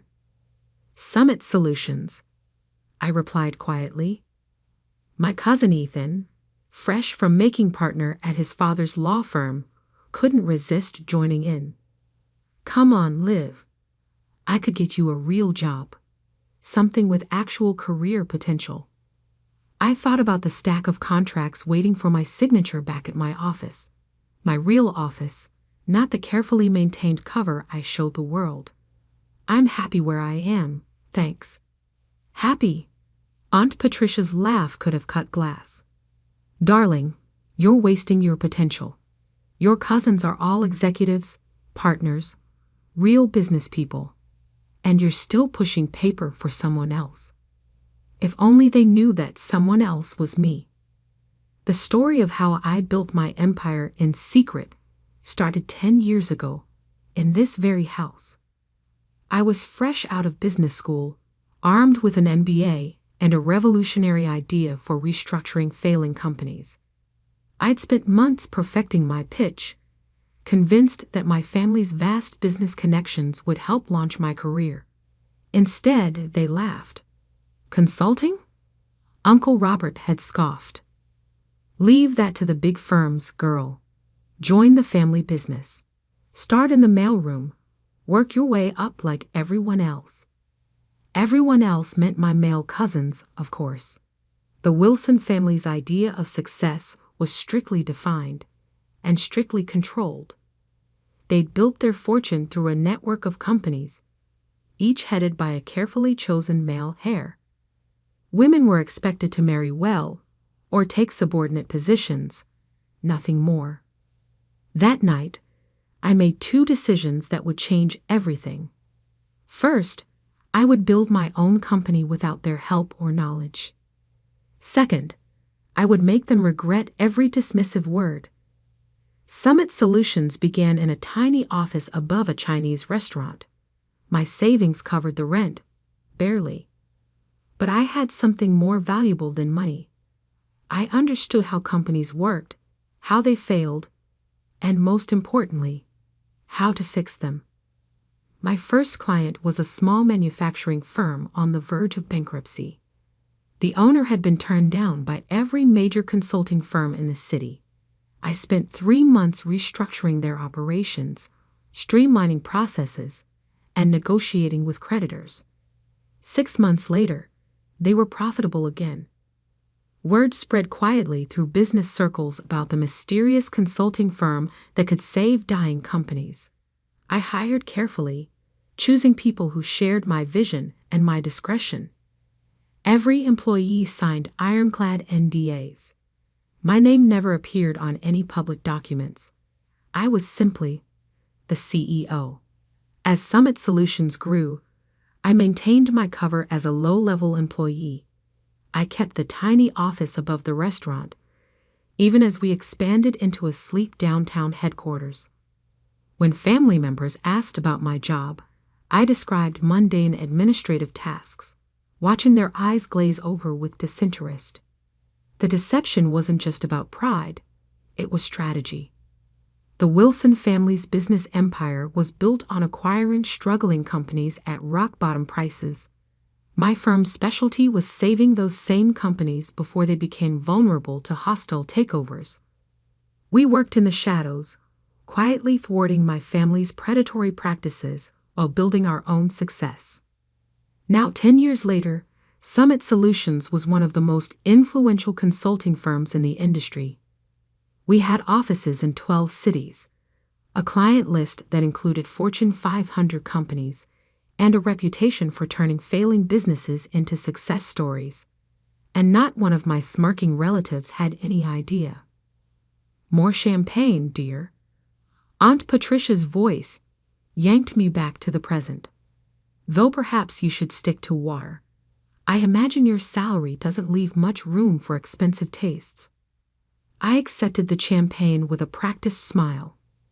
Thank you, Aunt Patricia. How's Uncle Robert's new acquisition going? Williams Manufacturing, wasn't it? Her smile faltered slightly. There have been some complications. Nothing Robert can't handle, of course. What she didn't know was that those complications were my doing. Williams Manufacturing had been a target of my uncle's hostile takeover attempt. They'd reached out to Summit Solutions 3 months ago, desperate for help.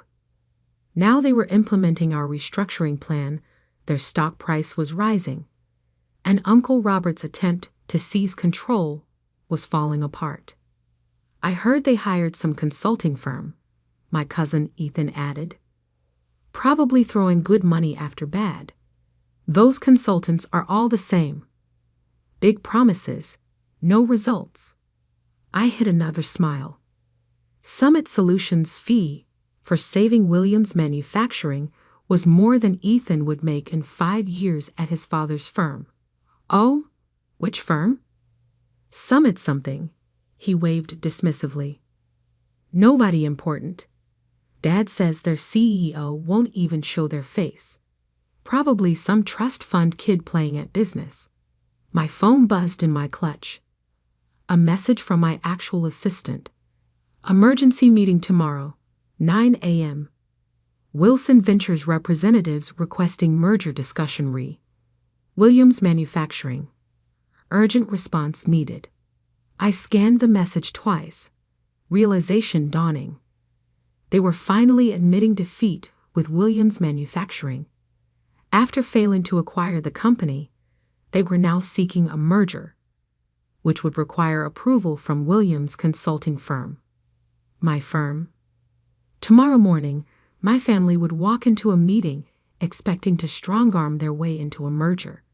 Instead, they would find themselves facing the secretary they dismissed for the past decade, except I wouldn't be bringing coffee.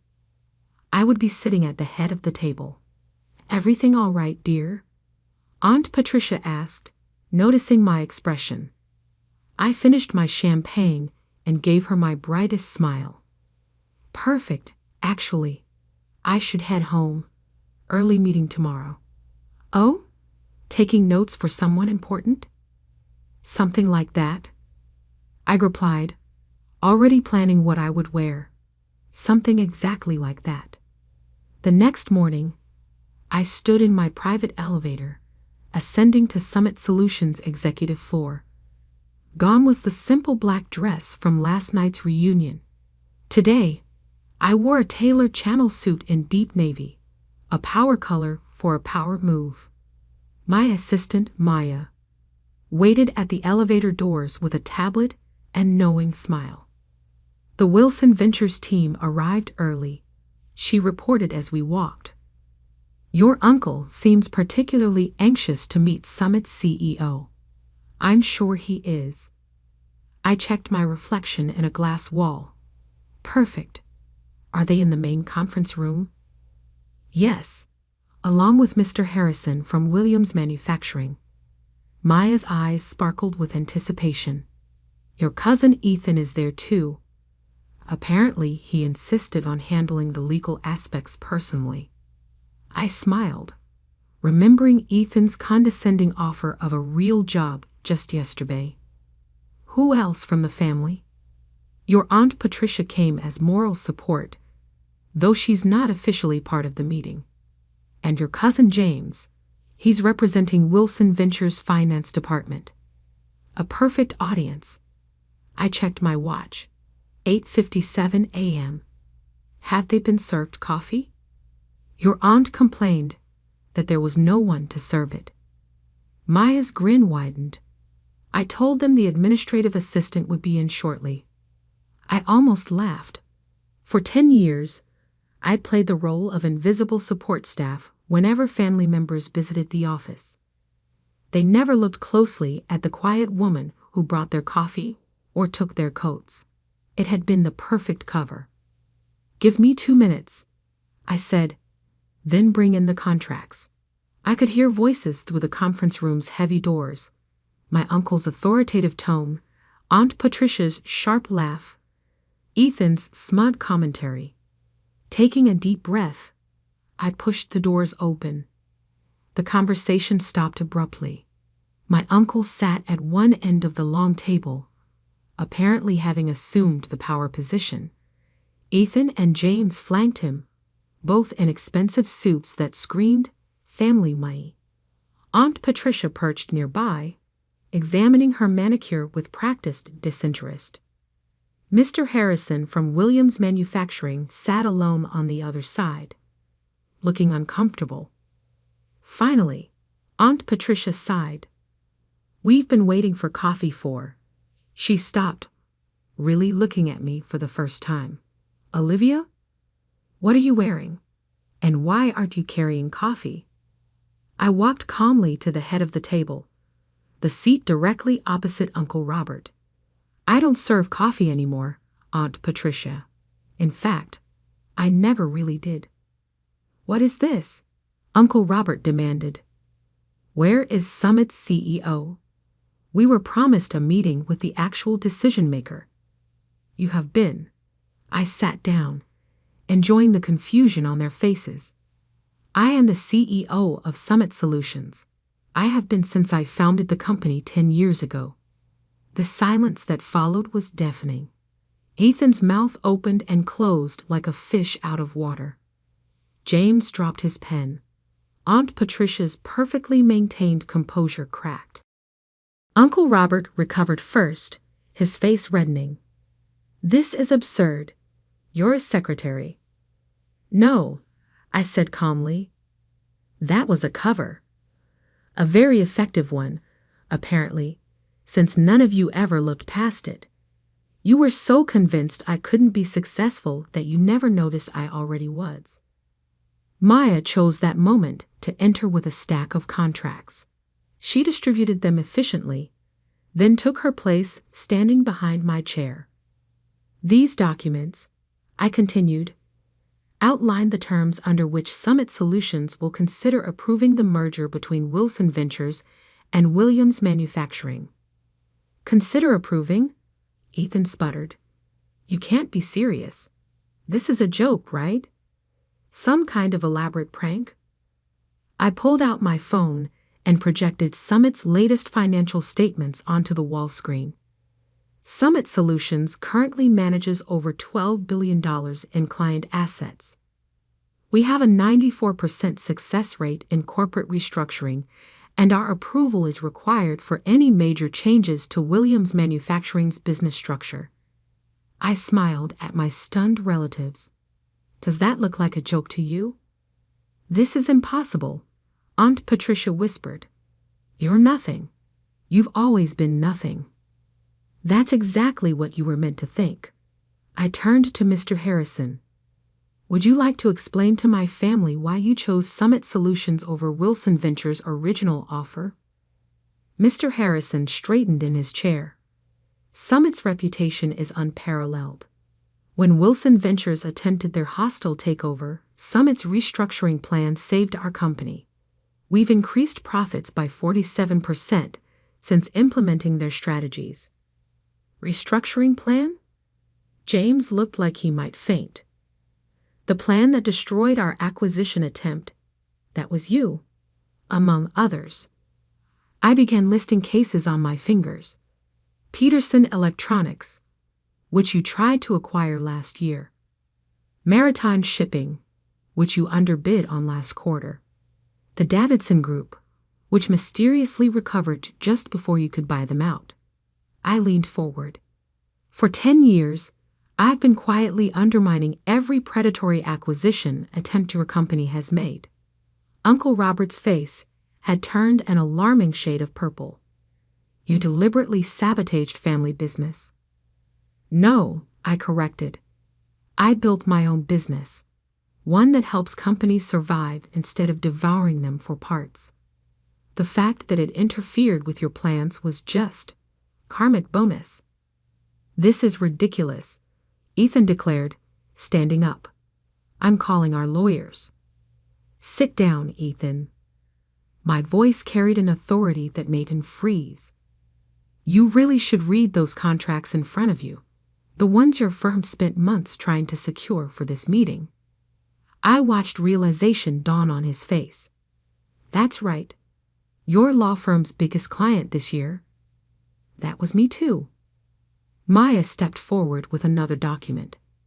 This is a summary of Summit's current market position and liquid assets. You'll note that we're now in a position to acquire controlling interest in Wilson Ventures if we choose. The room erupted in chaos. Aunt Patricia was practically hyperventilating. James was frantically checking the numbers on his phone. Ethan had collapsed back into his chair, looking shell-shocked. This is blackmail, Uncle Robert growled. No, I said quietly. This is business. The kind you taught me, I'd never be capable of handling. I stood up, smoothing my jacket. You have until 5 p.m. today to review the merger terms. They're very generous, considering our position. If you decline, Summit Solutions will begin purchasing Wilson Ventures stock on the open market tomorrow morning. I headed for the door, then paused. Oh, and Aunt Patricia, that champagne you so graciously offered me last night. I own the vineyard that produces it. Bought it last year. The coffee you were so desperate for this morning. That chain too. I smiled sweetly. Turns out my salary does leave room for expensive tastes after all. The door closed behind me on their stunned faces. In my private office, I finally allowed myself a moment to process what had just happened. 10 years of careful deception, of playing the invisible underachiever, had led to this moment. Maya appeared with a real cup of coffee, my favorite blend from my own coffee chain. Was it worth the wait? I thought about all the times I'd served coffee in this very office, watching my family dismiss me, underestimate me, write me off as nothing more than a secretary. Every single second. My phone buzzed. Messages already pouring in from family members who must have heard about the meeting. I silenced it without looking. They'd have plenty of time to process their new reality. Right now, I had an empire to run. And for the first time in 10 years, I could finally do it without hiding who I really was. The next 48 hours were exactly what you'd expect when a family built on power and appearances suddenly discovers they're not at the top of the food chain anymore. The messages started pouring in almost immediately after the meeting. Aunt Patricia, darling, let's discuss this over lunch. You always were my favorite niece. Ethan, come on, Liv. We were just joking around. Families should stick together. James, you can't do this to us. We're blood. I ignored them all, focusing instead on the rapid-fire emails from Wilson Ventures board members. They weren't stupid. They could see which way the wind was blowing. By noon, they had scheduled an emergency board meeting. By 3, they had voted to accept Summit's merger terms. Uncle Robert, predictably, didn't go quietly. You've betrayed this family. His voice echoed through my office as he barged in unannounced. Maya moved to intervene, but I waved her off. Let him have his moment. Actually, I said, not looking up from my computer, I'd say I learned from this family. Isn't this exactly what you taught us? Seize power, eliminate competition, never show weakness. We gave you everything. That made me laugh. You gave me nothing, less than nothing. You taught me that I would never be good enough, that my only value was in supporting the men in the family. So I'd built something better. By deceiving everyone for a decade, I finally looked up at him.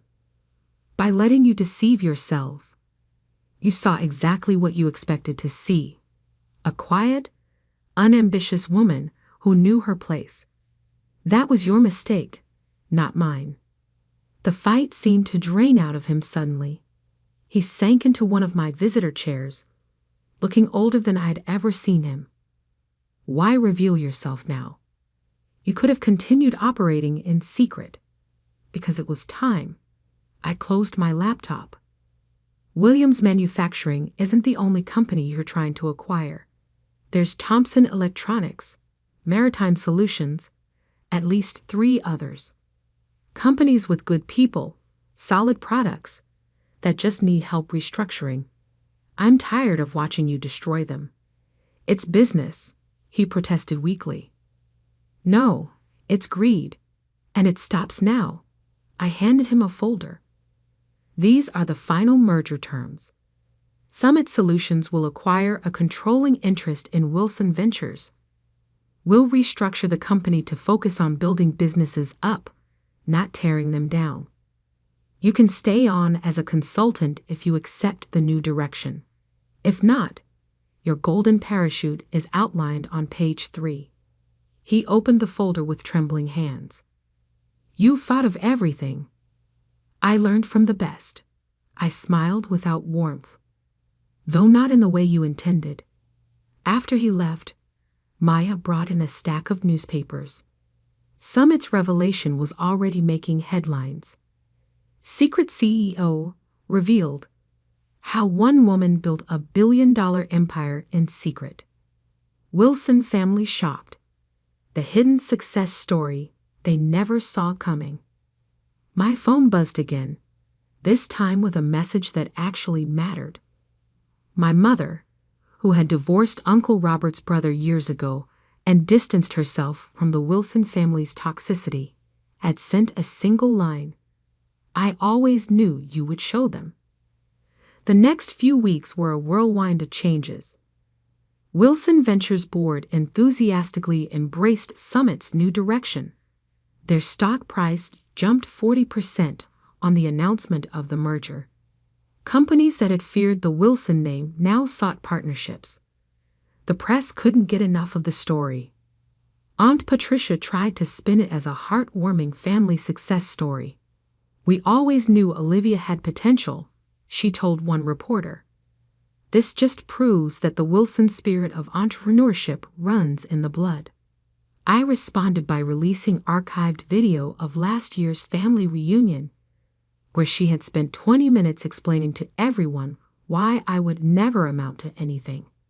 The footage went viral. She stopped giving interviews after that.